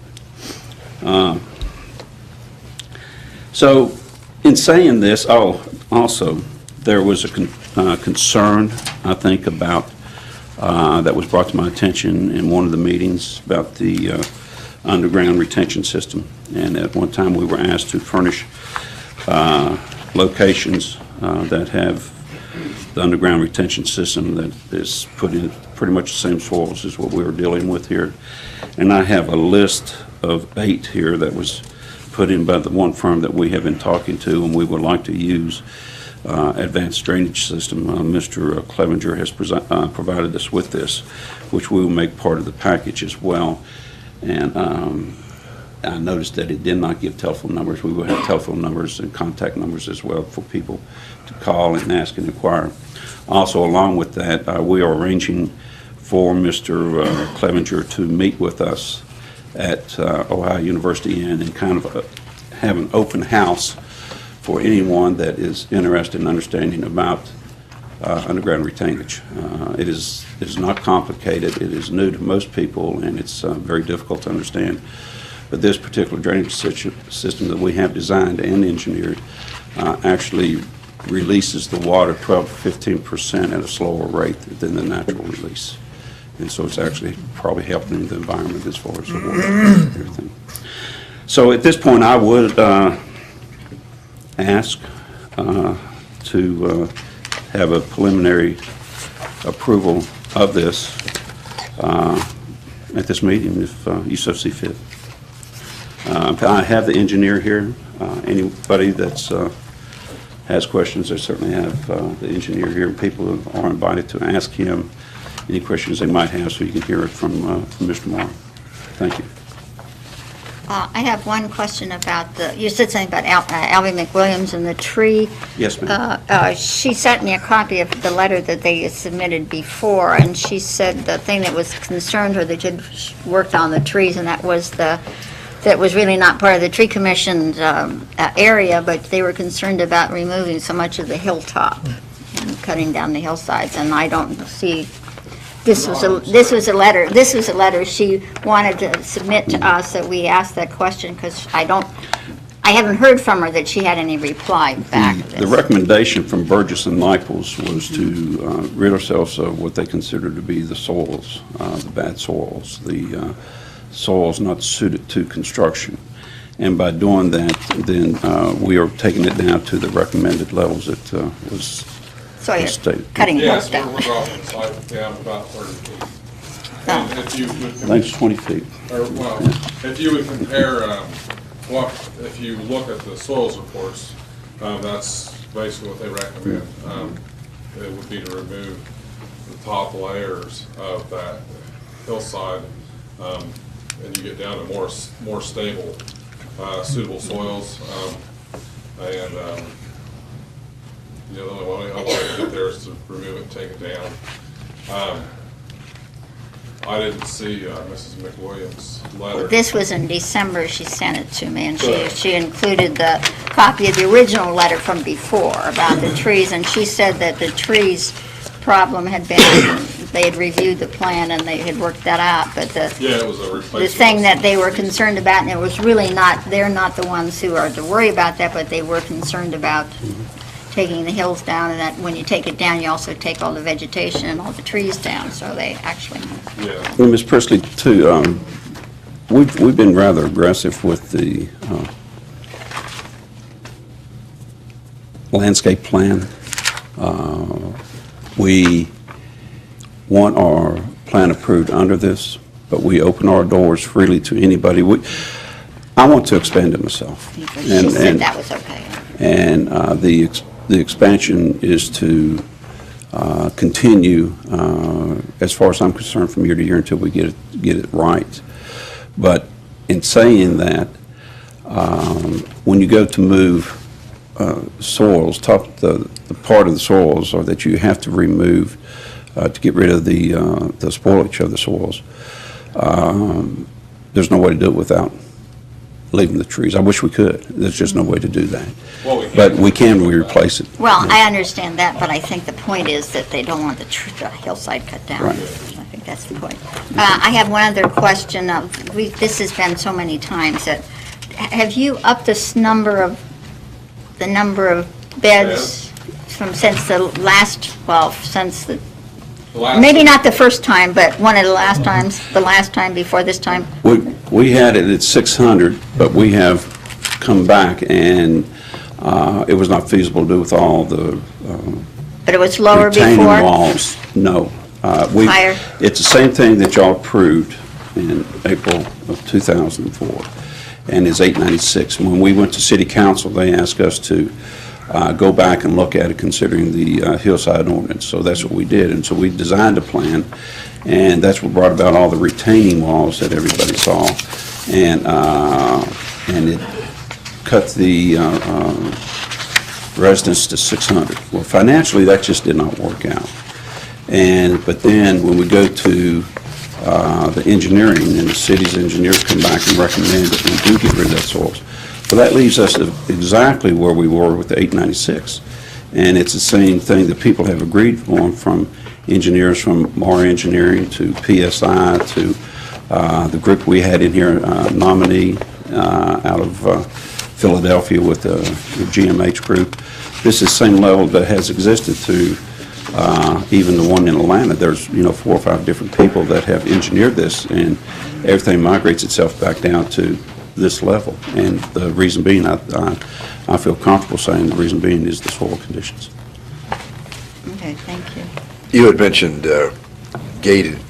Is it totally gated, even the entry from Richland? From Richland? No, sir. Gated?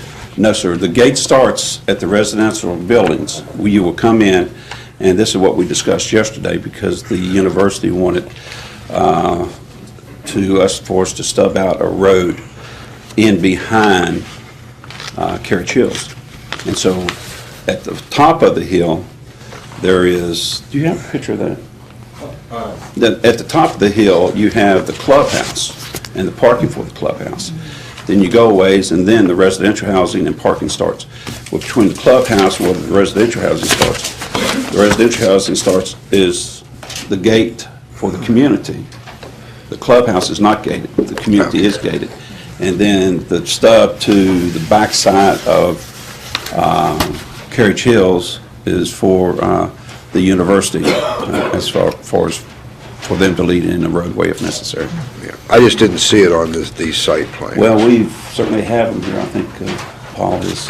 I'm not sure what I'm looking for. We originally, a few years back, we were doing, was our fill area, and the university had expressed interest in building this road this way. And as of the last few days in some meetings, they have said, as opposed to building this road here, they weren't really, why build a road if they didn't have a plan for this area designed. They have ideas, there's nothing designed. So what they decided the best thing to do would be to come into the area on top of the ridge. This would be right, come into this area here. Going past the clubhouse, they'd be able to put a gate here, have an entrance here, but not have this road here. So they would come always in your entrance down here? That's how they get in The and main out? entrance would be off Richland Avenue. For the university? For the university as well. And this would become up here and come onto the university's property here. And then if the city would achieve their plan down the road to connect it back up with Carriage Hill Drive, that would be available, as opposed to building a long road from Dairy Lane, which I think we would like to get away from using Dairy Lane Right. for any kind of access. Although we still have a gated emergency access down that Dairy Lane. So to answer your question, yes, come up Richland Avenue would be the main entrance and also to connect to the university's property. Do you anticipate coming to some kind of resolution with the university prior to getting to final approval? Because I don't really want to see this have major changes, No, I don't although I would like to see it, how it's really going to be, too. With the cooperation of the city, I don't see any problem with that. Because I realized that it was the planning commission's suggestion, and specifically the administration's, that we didn't want all this fill dirt coming down on Dairy Lane Right. and out on Richland Avenue, because we went through that across the street.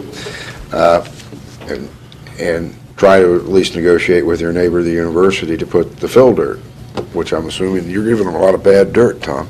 I hope they can compact it pretty good. Actually, with the mixing of the soils, if you take, a lesser quality soil, mix it with Yeah. soils that are more suitable for construction, you can come up with a blend that, they have 300 or so acres in here, because they don't really know exactly what they're going to do with this property. Right, And we just need to get rid of the soils, not put them on the city streets and truck it away somewhere. right, I remember asking for that. Mayor, I think what they're looking for is some leadership from either yourself or Wanky or someone saying, look, this is maybe what we foresee, and I think the situation that's at hand now with the people that we both talked to over there, he's not available to us right now. Once his availability is there, I think the situation can be resolved rather quickly. Right. Well, my main point of it is you've got a plan that was, in essence, approved a year and a half or 2 years ago by this planning commission. Council asked you to re-look at it and determine if you can make it smaller. And you basically come back and said economically you can't do it. So you're back to the original, which I assume has some degree of underground storage and retention of water. Yes, sir. we have the same concerns of access, but if you're renegotiating with anybody, and that's going to then change, but it's going to change it off of the site, is my understanding. It's on property you don't own. You were take, like, in essence, the soils going off the site. Well, I'm saying, if you have on your property this entry to Dairy Lane, and what you're saying, though, is when you put the soils in and everything, you might have another road and a third way of getting in or out of the property. Yeah, yes. But it doesn't affect the exact site plan that you have, because it's nowhere on it. No. It has, not on what we turned into the city Right. a month ago. And things have been, You see where I'm going? I mean, is it relevant to this review? I don't, well, I mean, I'm sorry.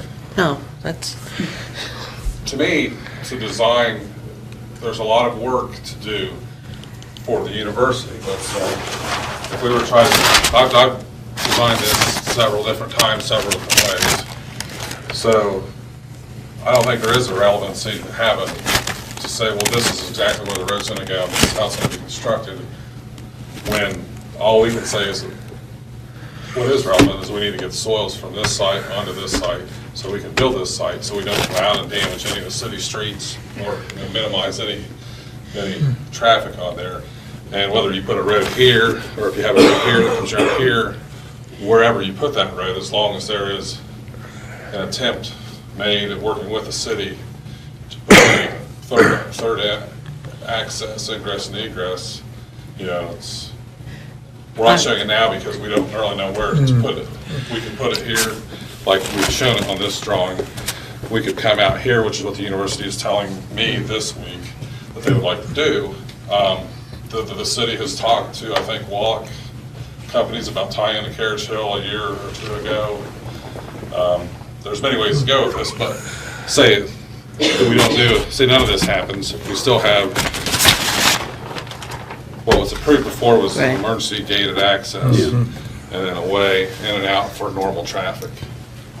And it lines up with Courtyard. The road on the university property was an afterthought for the university officials, and they said if we go in there and we make this land usable, that at one time or one day they may want to move their landscaping department over there. And so therefore we have an opportunity to get a road. But remember that this road also was to be a gated road from the point of the university. Now, the last that I spoke with Mr. Katowski there,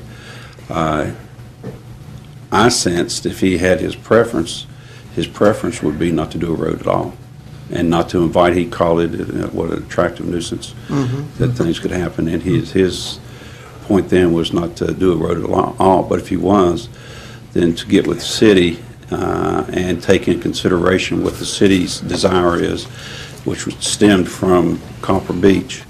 There's also been rumors about cutting through the property and cutting over to 682. And there's been rumors like that. And like I say, they have taken great pains to take into consideration what does the city want to do, so we can do the right and smart thing with this dirt that we move over. And that was the consideration that they're trying to find in this agreement. And if necessary, then we would address those concerns in that agreement as this agreement is signed. They don't have problems with the agreement. Matter of fact, we pretty well have rewritten agreement as it is, other than the concerns of how do we accommodate. Right, but Tom, what my future point needs. is that whatever other agreements are reached, it doesn't concern this site plan. No, it That doesn't. we're to It does not. approve and It recommend doesn't or affect not that to site plan council. whatsoever. All we had said, and probably as a condition of the approval, at least that's what we talked about the last time, or did, was that we would like all of the dirt, whatever that you're removing from the site, to be removed in such a way that you don't use city streets to remove it. And that's, all this rest of it just falls around everything else. That's right. But it really, from the looks of your site plan, egress, access, et cetera, as long as that condition is there, I mean, that's what's important. I would like to ask you to speak to what's happening to those houses on Greenbrier that we looked at, and also to what effect the dirt removal may have on retaining walls that you had proposed before and on drainage down into the dairy barn. Thank you. The retaining walls are exactly the way that we have given an extra 50-foot buffer between the homes and our property. We have, the retaining walls are exactly the way they were drawn in 2004. They still have the weed fence there as not only a visual buffer, but a sound buffer as well. And we have talked to the South Side community, and we have promised to double line that with trees in order to help prevent any glare from lighting and such as that. Now, the homes up there, well, I would like very much to maybe let Mark Spezza to address that. You mind doing that for me? I've been working with Mark Spezza on... Is sworn in? Yes, do you swear that you're telling the truth? I do. Okay. I should stand up and say that. Yes, my name's Mark Spezza. I'm with Century 21 Classic Gold in Athens. And Mr. Dowdy has contracted me to contact a number of the homeowners up on Greenbrier. We have done a market analysis on, let's see, 1, 2, 3, 4 of the homes up on Greenbrier. And Mr. Dowdy has, I think, kind of kept true to his word. He had indicated to the homeowners up there that he would be willing to purchase those homes. And the fact of the matter is, I think we've done a market analysis at above market value. That being, if any of the homeowners up on Greenbrier desire to sell their home, they can sell their home to Mr. Dowdy's group and do that with no commission involved. I think our market analysis will show that the properties are being evaluated above market value. We have also put an additional protection in there in that we've indicated that any of the homeowners that want to sell their property may also get an appraisal. And Mr. Dowdy will purchase the property either at our market value or the appraised value. And in addition, he has indicated that he will provide each of those homeowners with a $10,000 moving expense. So again, the value for those homes goes up. Any questions? Nope, that's not as far as that's concerned. Now, does that mean that where those houses are would be available, more dirt available for stripping, or you would leave the land there, or what? That's in the future. It's, when you invest money like that in a piece of property, we have to look at it as to what we can do with it. Again, we approach this thing as we want to, the residents, we want them to have an opportunity to sell if they wish to sell. And we've also approached it as they do not need to take a beating to get out. But nor do we need to let them win lottery tickets as well. And so we have tried to go in and do an evaluation with it. Mark said that there's no commission paid, although that we have an agreement that I would pay a commission. Maybe he's changed his mind. But we have allowed a fee for relocation. What we do with the homes is going to be something that we would call in a feasibility study. You just don't go in here and develop something like that without a feasibility study. We have spoken to some of the administration, and we have talked about things such as grocery stores, some things such as office buildings, and providing jobs. But and this is a a list of things that we will give the person that does the feasibility, which would be Danner out of Columbus. And they'll tell us what we need to do. And at that time, it'll be our next opportunity to set top property. But it's... But that's not part of the... That is not part of this. That you're going to remove. No, it is not. I mean, we could go there years and just re-rent the homes. We just, it's one of those things that we have to decide what we want to do with them. We feel like that it's very uncomfortable for these residents on Greenbrier to be sitting there for the period of time that I've been trying to get this through the city. They have a life, as well to plan. And I didn't want to approach them until I was very confident that the deal can be done. That's my reason for approaching them at this time. The decision, nobody has agreed to anything. The agreements are there, they're in place. Everybody seems to be waiting to see what happens with the Planning Commission and, get a foot through the door to City Council. But at that point, we feel like that there's plenty of interest on their part. It makes a complete commercial area. When you look at the property and go from there all the way to 5033 or the ramp there next to Carriage Hills, that's commercial. And from the city, from the school, the Ridges, you've got a community there of Greenbrier residents. And they're kind of, unfortunately, years ago, I guess it ended up being a trap for them that they're in the middle of a lot of commercial and maybe some of the bright lights that they don't really want to see. And so I certainly sympathize with them. I try to put myself in their place, but at the same time, things go on. So we try to be fair with it, the way we approach that. Thank you for asking. Now, about the drainage down onto the dairy barn, as you remove soil, is that going to change the drainage patterns onto the dairy barn property? Probably. I mean, during construction, you're going to have to change in your site.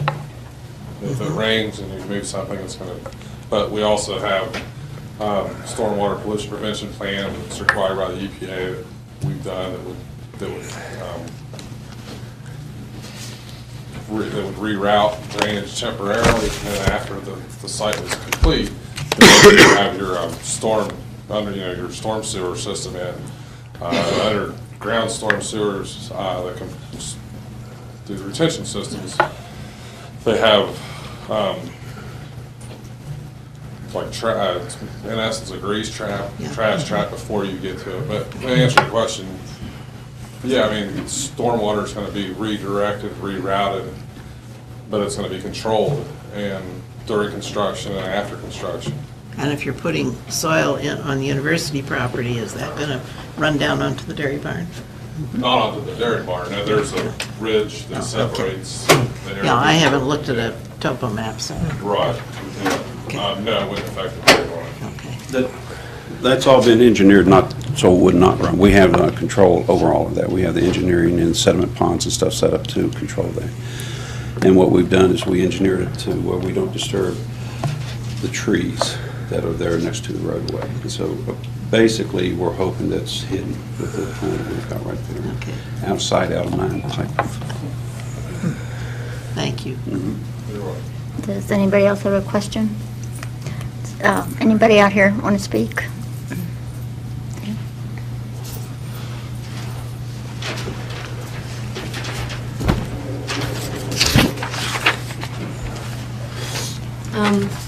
I'm Delia Rapp. I'm the president of the Southside Neighborhood Association, and I have a statement which I'll just read as it was written by the Executive Committee of the Southside. We request that before granting any approval for this project, you address the conditions required by Title 23.06.03, A, B, and C of the Athens City Code. Regarding Title 23.06.03A, that the proposed project is consonant with the comprehensive city plan. Although you have expressed a need to change some small sections of the Athens 2020 Comprehensive Plan, we assume that the plan will be accepted virtually as is. Therefore, the Campus Edge project should be in agreement with the goals of the new plan rather than the outdated one.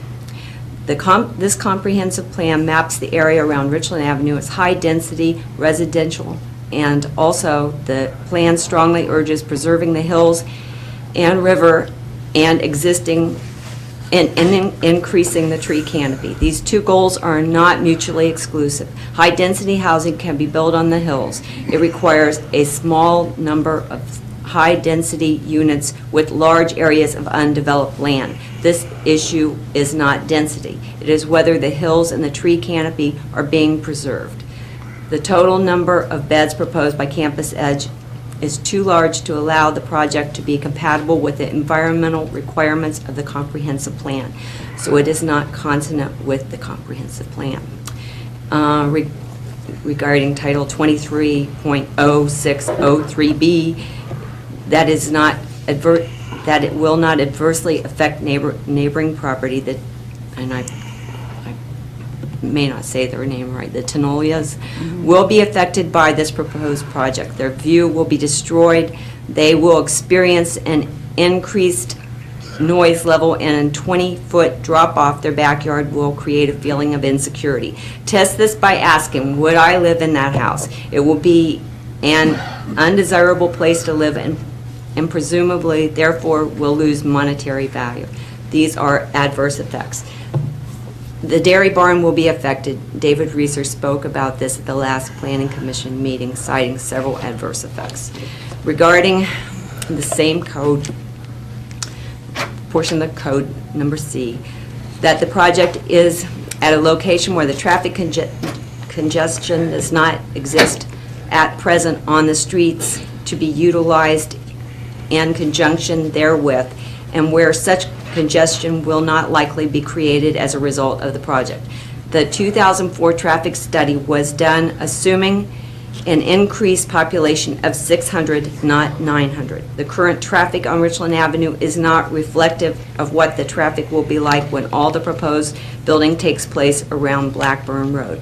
The Dairy Lane intersection should become much more difficult to negotiate, not because of the exit from Campus Edge onto Dairy Lane, but because of the congestion caused by additional traffic backup at the Route 682 intersection from Campus Edge traffic entering Richland Avenue.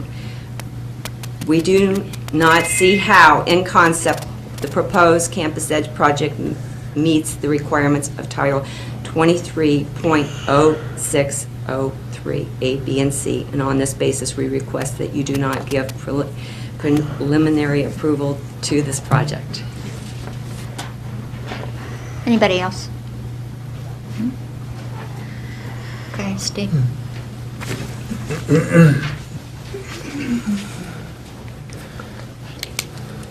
Not that I want to downplay any of the concerns of the Southside residents or Ms. Rapp, but she gave you references, as I alluded to earlier, to sections of the code that were eliminated several years ago.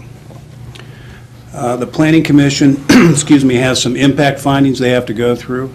That's contained in the new PUD regulations, not in the old zoning code. So I understand that the things that you need to look at have high consequence, and there are some guidelines that the Commission has, but the ones that were just alluded to are laws that are no longer in effect. I believe the mayor might have a copy of the PUD regs with him. I do. That I had provided to him earlier, and it may have a section that addresses what the Planning Commission has to consider, given the comprehensive plan, the impact on adjacent property, exacerbation possibly of existing problems in an area, stormwater control, traffic congestion. Design. But those are all outlined in the new regulations, if they exist at all. I'm not sure that there is even an allusion in the current PUD regs to a comprehensive plan. Right off the top of my head, I don't know, but I think the mayor has a copy of it right there. There's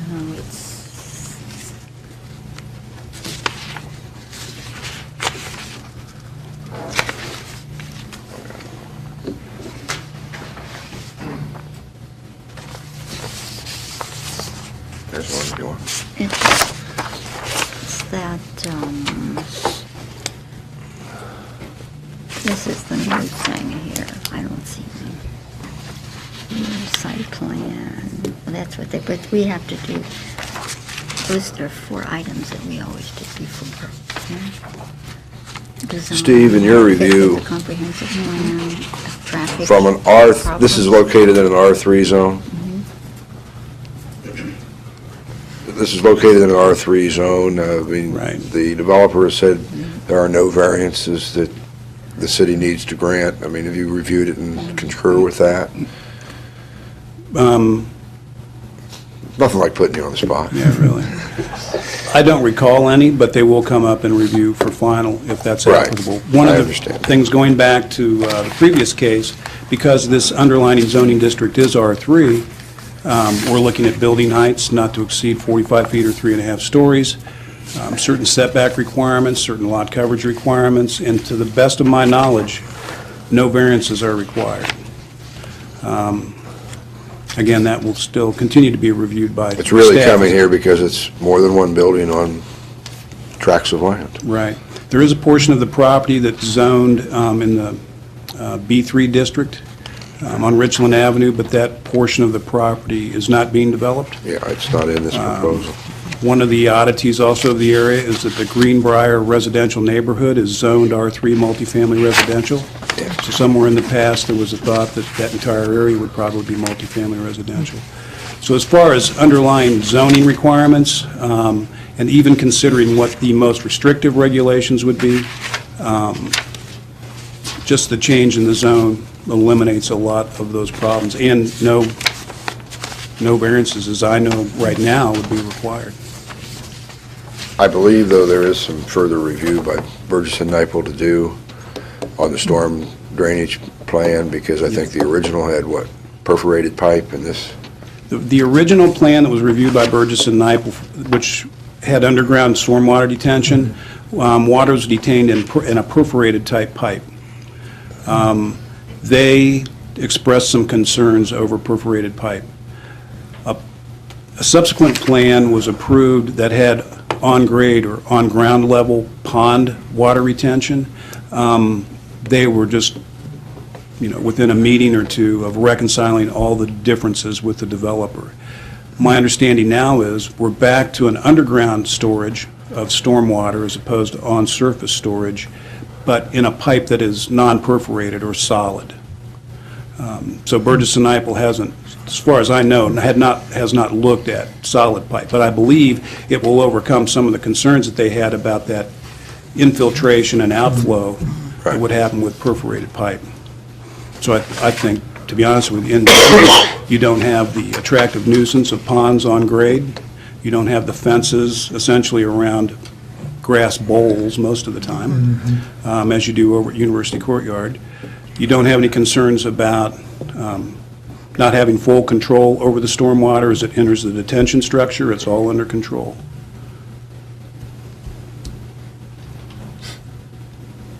okay, thank you.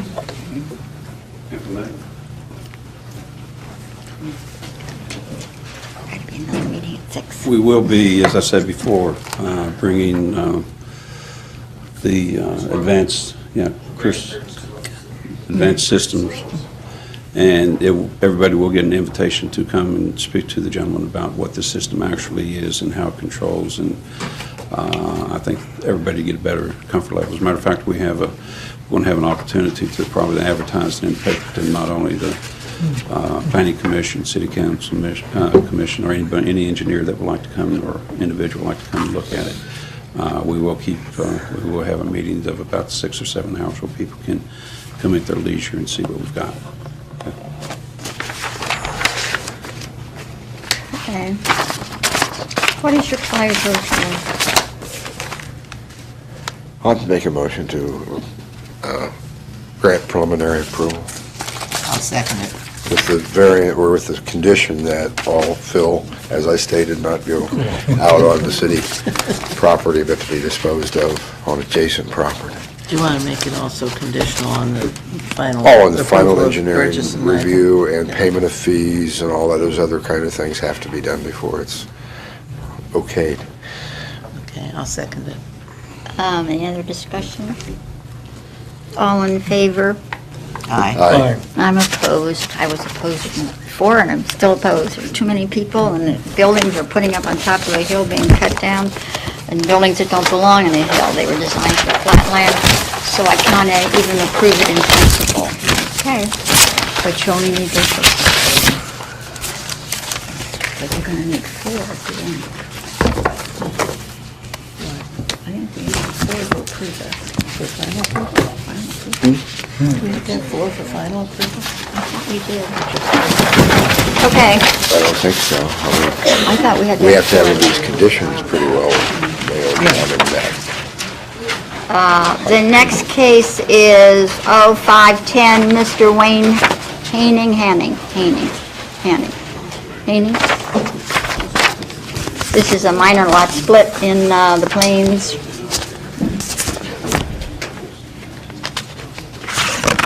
You gave us information on this before, didn't you? I provided copies Yeah. of all the documentation that I had, Yeah. working with Mr. Haney several weeks ago. Just to give you a little background, hopefully I had a vicinity map and location map sufficient for you to be able to identify where you're at.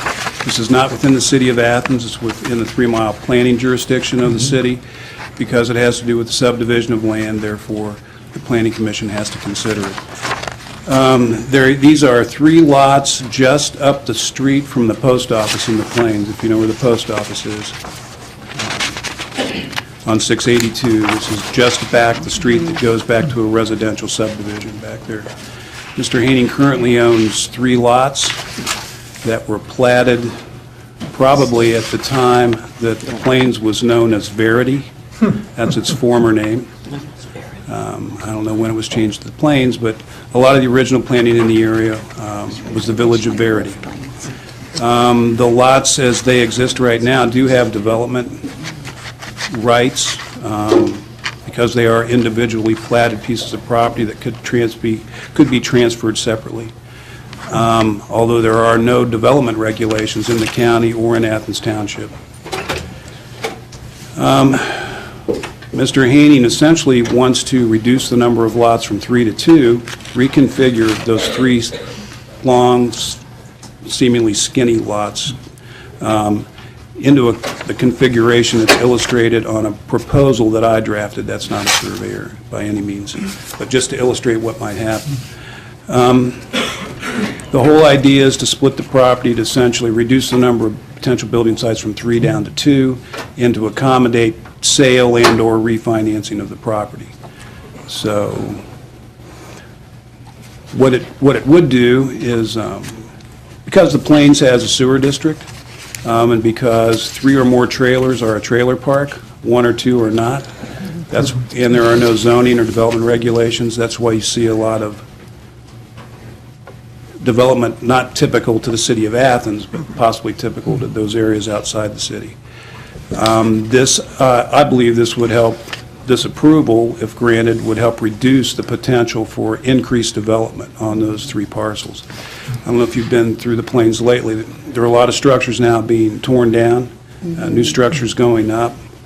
Not that this approval would stop anything like that, but it would by 1/3 reduce the potential for that, that great increase in land usage.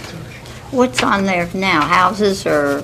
I believe, and Mr. Haney can probably clarify this a little more, it's my understanding that right now there is a single-family home and a trailer. And in effect, what it will do is it will accommodate the separation of the property or the split of the property to allow the house to be on one parcel and the trailer to be on another parcel. Now, I'm not sure what the future idea is, if one or the other or both will be transferred and sold, if that will remain in Mr. Haney's ownership. He's here to answer those questions. Does anybody else have a question?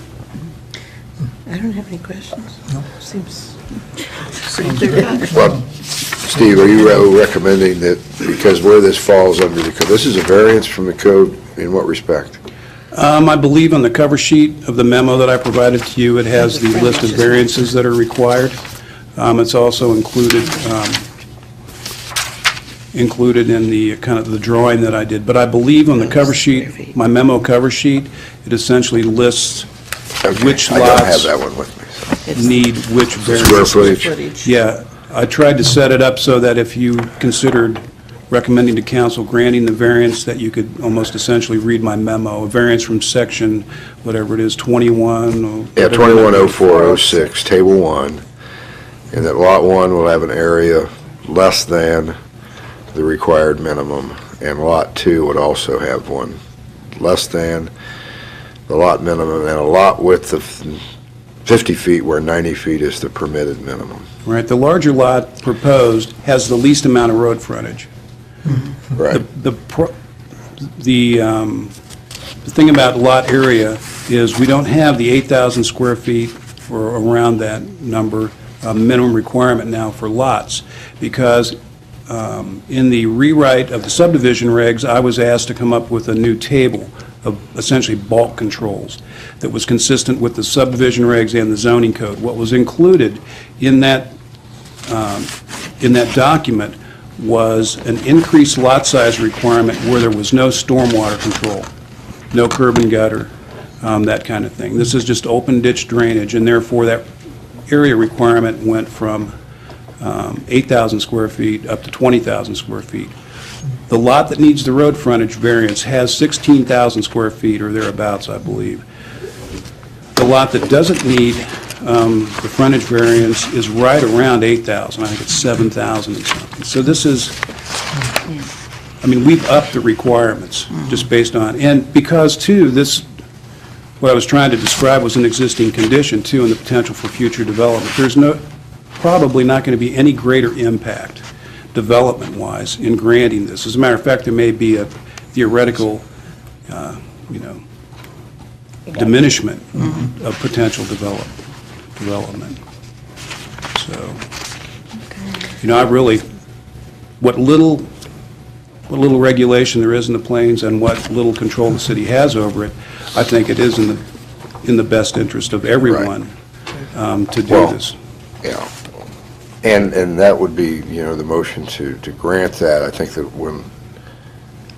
but then our code says,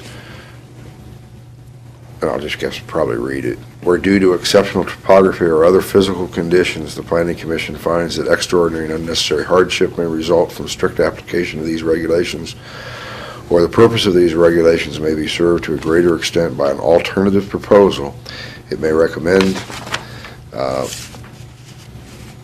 to the approval of variances, exceptions, and waivers and conditions, provided that they will not be detrimental to the public health, safety, or welfare, or injurious to other properties. And they can't nullify the comprehensive plan of the zoning code, which don't exist in the plains. But we have to basically find those conditions are right. But there's no injury to adjacent properties, no detriment to adjacent properties, and there is. That's a sewer system area. There shouldn't be any health or issues. Right. Or You're not anything. increasing any Water kind of risk of health, safety, or general welfare. As a matter of Right. fact, it'd be my opinion that it's being enhanced. Yeah. Okay, was that a motion? Yeah, I made that I'll motion. second that. And then I discussed it by saying, reading the paragraph and saying we find that we don't violate any of those. All in favor, Just trying say to get it moving here. aye. Aye. Okay, you need that for the thing. Okay, case 0601, Tyler Ridge Major Subdivision. Do I know anything about that? What was that again? Tyler Ridge. I'm not sure why Mr. Hoisington isn't here today. I knew it If was you re- going to take a long time. If you remember, Mr. Hoisington, Dave Hoisington, the owner of the property, came to a pre-application meeting several months ago. In my mind, essentially, this property is in the corner of the big curve at 682 South Plains Road, where you head out You're in the flat as you head off of Route 56, and then there's a big curve, you go up the hill. This is up on the ridge, on your right-hand side. Go past me again with that. You know where Porter Lane is? You're headed the back way to the plains. Porter Yeah, Lane takes off okay, the it goes left. off, yeah, all right, okay. It's just back this way a little bit from Porter Lane, and on the right-hand side. By the hill. Yeah. Now, originally, Mr. Hoisington, I believe, at the pre-application meeting, had suggested that he could split this up into 10, 11, 12 lots, as I always do, because I even, for the commission, review minor lot splits. I know that sewage disposal is the big issue, and to be honest with you, outside the city, the biggest land use control available. So I recommended that Mr. Hoisington contact Chuck Hammer, Mike Cooper, someone at the City County Health Department. After a long series, I'm sure, of site visits, negotiation, and review of the most current health regulations concerning on-site private sewage disposal, that number of lots was reduced clear down to 6, I believe, is the latest drawing that came in. So the number of lots is not as ambitious as it was. Well, I'm starting to get into review of the case now without him being here. I don't know how much further you want me to go. Well, if he's not here, I think we could just not. Yep. Again, just Table it. because this is outside the city, but in the 3-mile planning jurisdiction, there are a lot of city regulations that aren't going to apply, like curb and gutter, the design of the street, instead of stone and asphalt, the engineer or the trustees might take chip and seal, or, some other kind of construction substandard to what the city requires. In cases like this, and I believe the way you've done it in the past is, and the way I would recommend it too, is the city won't have any maintenance of any of these things, any control, any interest really in them.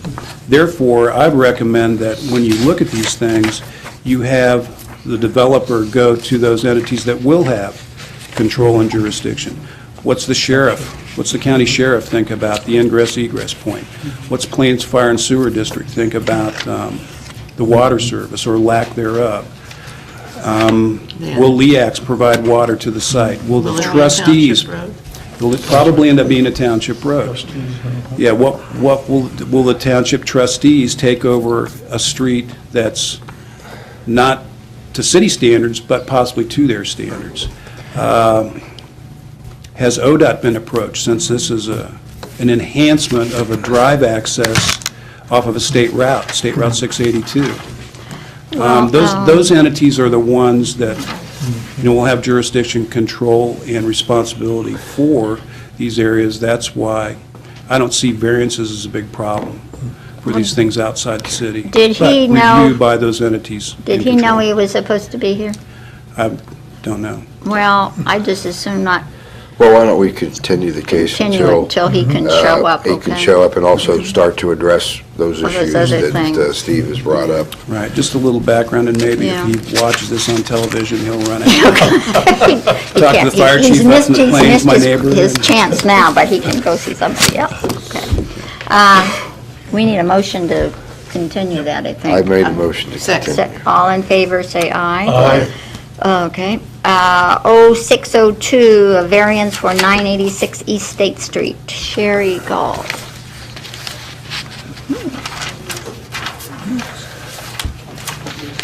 Where's 986 East State Street? The proposed Hampton Inn. Oh, okay. I couldn't figure out where that was. I appreciate your patience this afternoon. I'm Sherry Gall. I represent SJB Development, Inc., and that is the company that is developing the Hampton Inn on East State Street at 986 East State Street. And this is actually like a 15-acre site, the total amount of acreage that SJB Development owns. A part of that is currently in the city, a part of it will be subject to an annexation procedure coming down the pike. But what we're seeking today is a variance from the land development ordinance with relation to just one item, which really has to do with the stormwater runoff rates and volumes in the development area.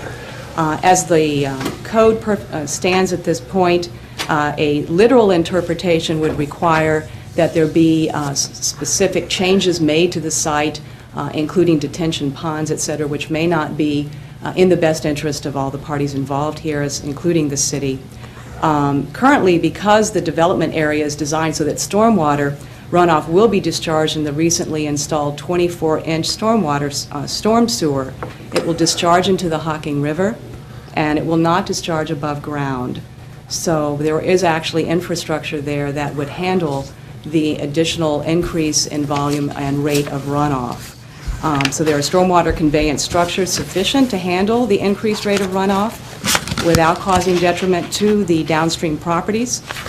There is no area on grade that would really be appropriate to construct a detention structure or detention pond at the development site. I have submitted a petition for variance, and I hope that everyone had a copy of that. I don't know, Steve, would they provided copies of the petition along? Not yet. Not yet. Well, I just wanted to go through the points that we did address there. Then I will review those with you if you'll bear with me. There are 6 points that need to be addressed in a petition for a variance from the land development ordinance. First, that the practical difficulty or undue hardship, and because of exceptional circumstances which I described here, there really are sufficient storm sewer system there that we could discharge into the Hocking River and will not have to discharge above ground.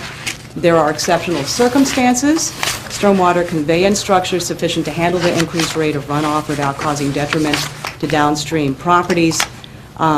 This will not, the equal rights issue, this won't grant, the granting of the requested variance will not confer on the petitioner any special privilege that is denied to other properties. Number 4 is important, the minimum variance. The variance granted is the minimum variance required to make possible the reasonable development of the land. The calculated rate of runoff pre-development, and I get this from the engineers, is in the event of a 25-year storm is 29 cubic feet per second. That's pre-development. The calculated rate of runoff for the same storm event post-development is only 39 cubic feet per second. And although I'm not an engineer, I'm an attorney, the difference apparently, this is a modest increase in rate of runoff in light of the fact that the Hocking River recorded a peak discharge of 20,000 cubic feet per second in February 2005. So we will not be putting a huge strain by any means or additional strain on the Hocking River. There is an absence of detriment. The authorizing of such variance will not result in substantial detriment to the development area or to other adjacent properties. We will not adversely impact them in any way. And it's not of a general nature. The special condition of the property that creates the hardship of difficulty is specific to the development area. I'm sorry that Mr. Key is not here today for many reasons, and I'm sorry that he was unable to join us. He also has viewed the site. I've discussed this with him in advance and with the mayor and with Code Enforcement Director, and we've gone over some of the specifics. The engineers are here to answer questions if you should have any, and I also will do my best if you would like to ask any questions with regard to the request for a variance. It's actually from Athens City Code Section 270204. Who designed the sewer? Okay. Do you want to see the plans? Yes, please. Yes, that would be wonderful.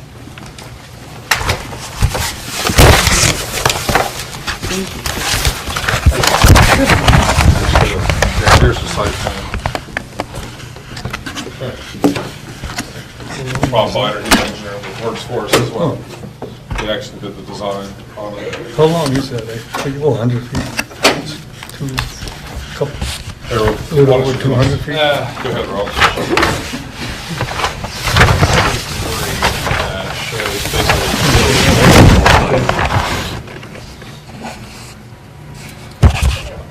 the length of it, Rob. We are the 150-foot section.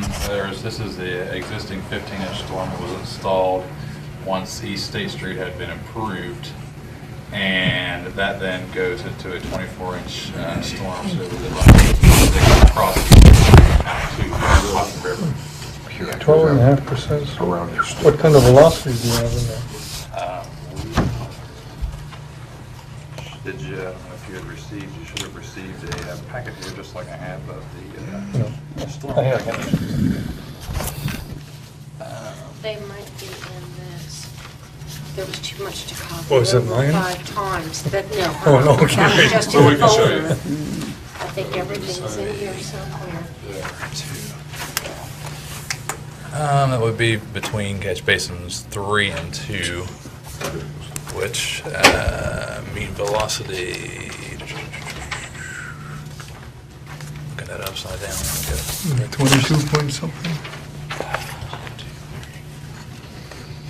18.66. Oh, okay. Yeah.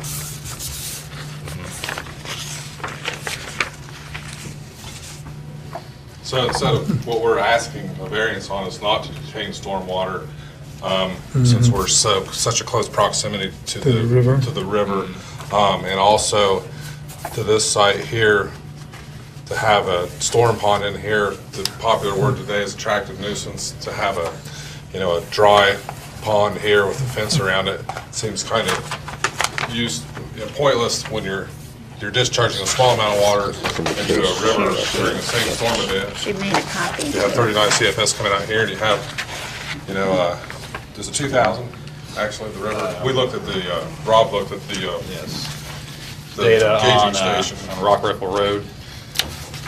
The yearly, or the breakdown for the entire year for last year, we have here where in between February and January of last year, the river was at, 20,000 Almost cubic 20. feet per second at that point. And we'll basically be adding 39. So it's very negligible, the amount of stormwater to be putting into the river. So to catch it and re-release it,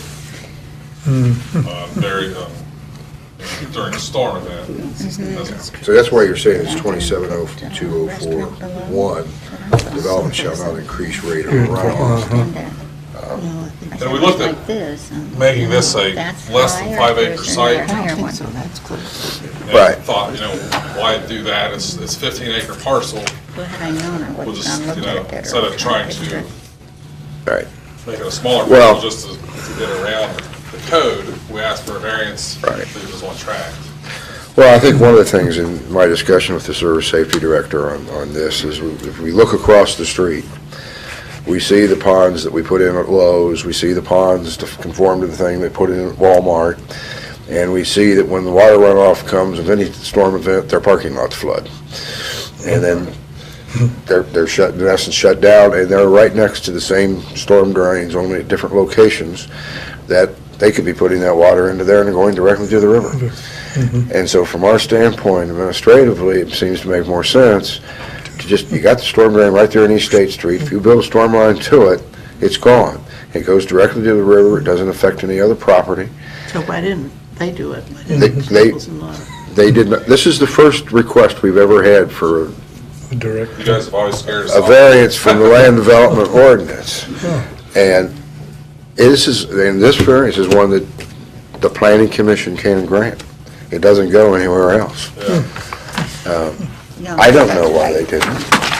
But I think part of it is that they're trying to come in and comply with all of their things. But I've seen across the way, that the street's wide open, the parking lot's flooded at Walmart and Lowe's and other places where we have, Storm sewer's not being used. the storm sewer's not being used to its full capacity at that stage. Yeah, there's always going to be a full capacity issue at some point. But when we did Continental Properties development, I think this one flows down to the Staples, doesn't it? Down around that area? Yeah. Because just to the left where University Mall is, it goes down by the Budget Hotel and such. There's a Right. division line somewhere right through there, Right, as I recall, as to which way the stormwater goes. right. Is this on those levels, or is this on the lower level? Upper. The upper level, Yeah. then what comes to the lower level? Well, there'll be a There's- street going. But is there another building No, going to go in no, I don't a want a street. restaurant? I know. Where's Berrigan's or Bennigan's? Well, they would be or in lots in front, and they're under 5 acres, and so they would not be subject to this same ordinance. They aren't. But there would still You be. have to be at 5 acres or above to be able to be controlled under the land development stormwater runoff. If you're below 5 acres, the ordinance doesn't apply. So the two properties right in front, they'll just put it in the storm drainage just like everybody else that's under 5 That's what acres we're does. asking. The other thing, it just happened that we have, even if we develop 1 acre on the 15-acre side, apparently this triggers the land Yep. development ordinance. How many acres are we? On the site, we are like 3.7. that we're gonna actually use. It'll be actually developed. So we're really developing under 5 acres, it just sits on a 15-acre parcel. Well, I think also, in the full packet that Melissa has there to Harry's right, I think there was some of your core drillings and such, say it's a pretty rocky surface. There's We not a took whole all lot the of. dirt away. Oh, I know. Right. Down another On to hillside. the other side of the street. We've run out of room, I guess, over the years. Well, then you Well, don't we- put anything there, so People before us. that's my feeling. Well, the only question I'd have about these is number 3, that whether somebody else is going to come along and want the same right to plug into the storm drain, and whether we are going to get to the point where we've reached capacity on it. I would say you would handle that on a case-by-case scenario. Look at the hydraulics of the sewer. We're there first. We're not going to even reach maximum capacity of that sewer. Is there more land in there that could be developed along there that, I have to look at it, you know, you have, Just the 2 outlaws. the ones in the front, but nothing else No. up above could, Yes. at that point. And I think that the university, now see, once you get over to the University Mall, which is just next door, Yeah, that's right there. the storm drainage goes in a different direction. Right. So you're really only talking about the property from where Hampton Inn will be, adjacent to the University Mall, back west toward, To the west, you go way up the hill. right, I mean, that's, Back. well, I'm thinking where the next storm drainage across is, and I'm thinking maybe it's Athens Plaza, or, I think so. I can't remember enough of the storm lines. As you go, I think the part of the mall, or all the mall, drains to the east and then Right. south. So we're kind of really at the top of the watershed, or top of the storm sewer system. Right. Yours would already be full if everybody was full. You would be the last one that wouldn't go Right. anywhere. Right. I can really pin that down for you. Right, okay. When I received the application, I went over to the Department of Water and Sewer and reviewed it with Scott Lambert, the sewer supervisor, and Nick Carr, the director of the Water and Sewer Department. In East State Street, running on the north side, associated with the reconstruction, redevelopment of East State Street, the improvement project, there's a 15-inch storm line that runs on the north side. The water that runs off the University Mall goes into piping that goes under East State Street, but goes into essentially a now covered channel that heads down behind the motel that's right there. All of this stormwater, however, will be collected in that 15-inch, will run to, it's either a 21 or a 24, headed back toward town, or back up toward Walmart, let's say. That very quickly goes underneath State Street to the south and ties into a 43-inch pipe, 42 or 43, eventually goes to a 48. Now, I've verified all of this, as I said, with the Water and Sewer Department, the director and the supervisor. What is in place there now was designed, and that was all reviewed administratively when that whole area south of East State Street was reviewed. They had to convey existing stormwater at its current rate from those properties already developed on the north side, plus convey their own, and meet that detention requirement. So designed into that system on the south side of the road is the accommodation for all the runoff on the other side of the street, because you have to convey everybody else's water. You don't have to detain their water, you have to detain your own. You have to at least have capacity to convey theirs. So that 48-inch pipe, I'm not an engineer, but, well, that's a lot of water. Yeah, but And, that's not yeah. surprising. And during the January flood, which is the worst flood event since the Hocking River was rechanneled, we did, as the mayor mentioned, experience issues related to stormwater and to floodwater. And what we found was the system that's there now, as it's engineered and installed, I guess for lack of a better term, works like a siphon or pulling water through a straw. The levels of stormwater or / backup water from the flooded river stayed pretty consistent in the catch basins on East State Street as the detention ponds filled on the adjacent properties.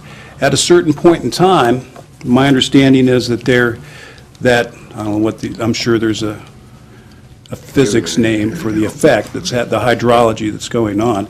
At a certain point, that broke loose. And just the weight and volume of that water overcame the suction created by the velocity of water. It broke down, and then the street flooded pretty quickly. But up until that point, we didn't have any problems. The first flooding, though, however, occurred when the stormwater detention ponds overflowed. Walmart's detention pond filled completely up and turned into a river that went down at East State Street. And then everything just started to go downhill because, the hydraulics just completely changed then. In this case, the development site is less than 5 acres, although the parcel is bigger. The largest part of the property is not in the city. You're going to see that shortly for annexation, zoning designation attachment to it. So you'll see this, this site again. There are 3 lots only involved. Those were done as minor lot splits, or essentially two outlots in the front. And then a part of the property that this is on is a 50-foot wide strip, which is the minimum required for sites over 5 acres in area, that goes back to the proposed hotel site. So from what I understand from talking to people at Water and Sewer and talking with Mr. Key, Mr. Hazlett, having experienced the flood event, I think as the mayor said, we have the best stormwater disposal system that you could have right now for that part of town. That's a part of town, too, that's not part of the flood control project system that has pumps that rush the water by. Those 3, I believe it's 3 pump stations, only protect the Ohio University. Once you get past Stimson Avenue, there are no more pumps. So essentially what we've done is used a non-mechanical method to drain the water out of the far east side of town, which appears to work very effectively and was reviewed and, was engineered, reviewed, and has proven, that it does function, even in flood events, let alone in just rainwater events. The critical storm is calculated at a 25-year storm. It increases the rate of runoff 31%. But again, that's 31% off of a small area, which is a small percentage of 22,000 cubic feet per second running down the river in a height event. Okay. So hopefully that gives you a little more idea of what's in the ground right there and the people that looked at it. Thank you. All right. What is your pleasure here? I move them. Not you, them. Again, because this is the first time you've ever considered anything like this, the mayor has a copy of the regulations and the applicable sections. The way the law is set up, it's essentially you're going through a process just like the Board of Zoning Appeals. You have 6 findings of facts that you're required to go through. Which she addressed in here. Yeah, and that's exactly what Ms. Gall did. She went point by point, almost exactly the same presentation someone would make at the Board of Zoning Appeals. So the way the zoning board does it is they actually have a discussion. They make a motion and then have a discussion, making sure they address each one of those points, because there's the ability for a legal challenge later on down the line. So it's very critical, the way the ordinance is set up, to go down through and address each of those findings. Absence of detriment, not of a general nature, hardship, practical difficulty, and those issues, I believe, have all been addressed in conversation and in the statement provided by Ms. Gall. So I just need to go down through each one of those. So I think first we have to make the motion. Peggy has to make the motion to either grant or not, or she started to, and Steve interrupted her. I just wanted to make sure. And then, as I understand this, then we have to then say, all right, the first is practical difficulty or undue hardship, and then discuss and say, okay, we agree or don't agree that happens. And go through all 6 of these. Okay, I move that we grant the petition for variance. Second. Right, and the discussion is when you have to go through this. Okay, number 1, practical difficulty or undue hardship. And it's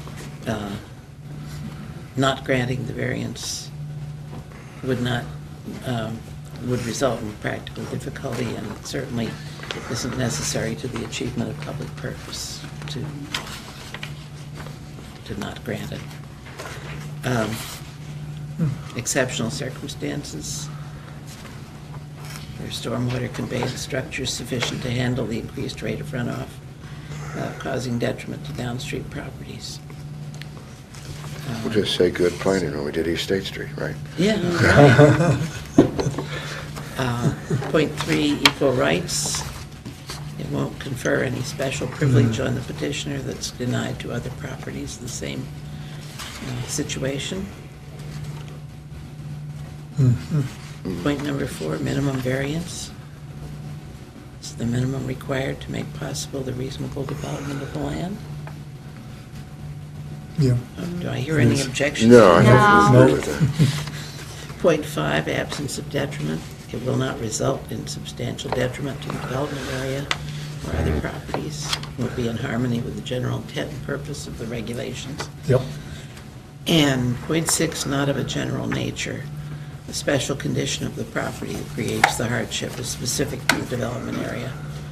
And it's is different enough so that it doesn't make practicable the formulation of a general regulation to apply to such conditions. Okay, So Andy, it meets all 6 right. of those conditions. is there any other discussion? Ready to vote? All in favor, say aye. Aye. Okay. Okay. All right, you're not okay, we have other things to... I know we did. Communications, what was someplace a long time ago, somebody said we got a communication and I've forgotten now Oh, well, there was from somebody. there was this, Oh, yeah, okay, we had and there was this. a communication from, Steve had this food, John Wharton. It's about questioning the application of city regulations to land outside the corporation. There's a letter about that. We also had a Steve communication. wants to say something. Did you want to say anything about that? No. Did you You told him? comment on them or not. We said but yes, just- we can do that. Right. The question was, what city regulations apply to development currently in progress at University Estates, which will soon hopefully come to you for annexation Annexation. and/or zoning designation. Right now, there are no city regulations that apply to development in that area, and I think that was John's question. Does the zoning code apply? Do setback requirements, or do they apply? Maximum heights, pavement, and essentially what I'm telling him is no. It's not in the city, it's still in the 3-mile area, and until that area is annexed, subdivision regulations only apply. So that's what that was about. And the other one we received is this public notice about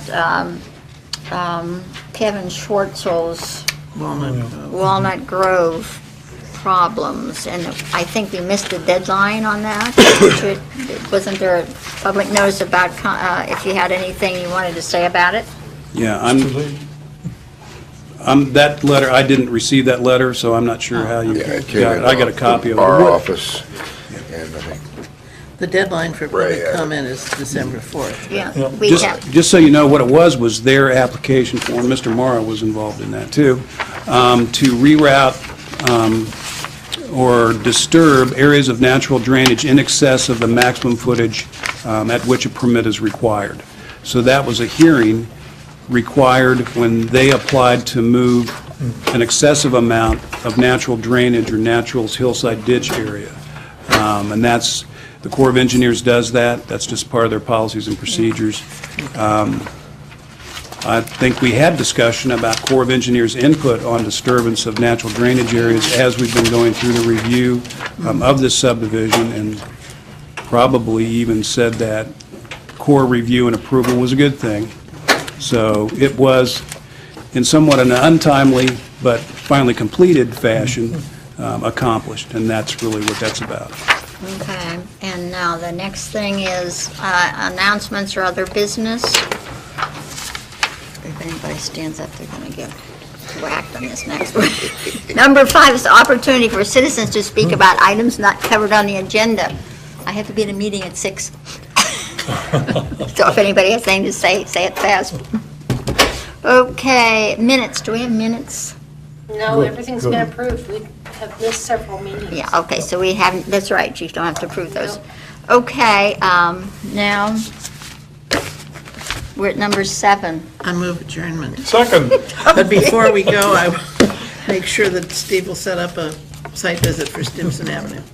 Right. It's 5:27 is what it is. Okay. See, I'm going to be gone I till got- March now. We'll take off.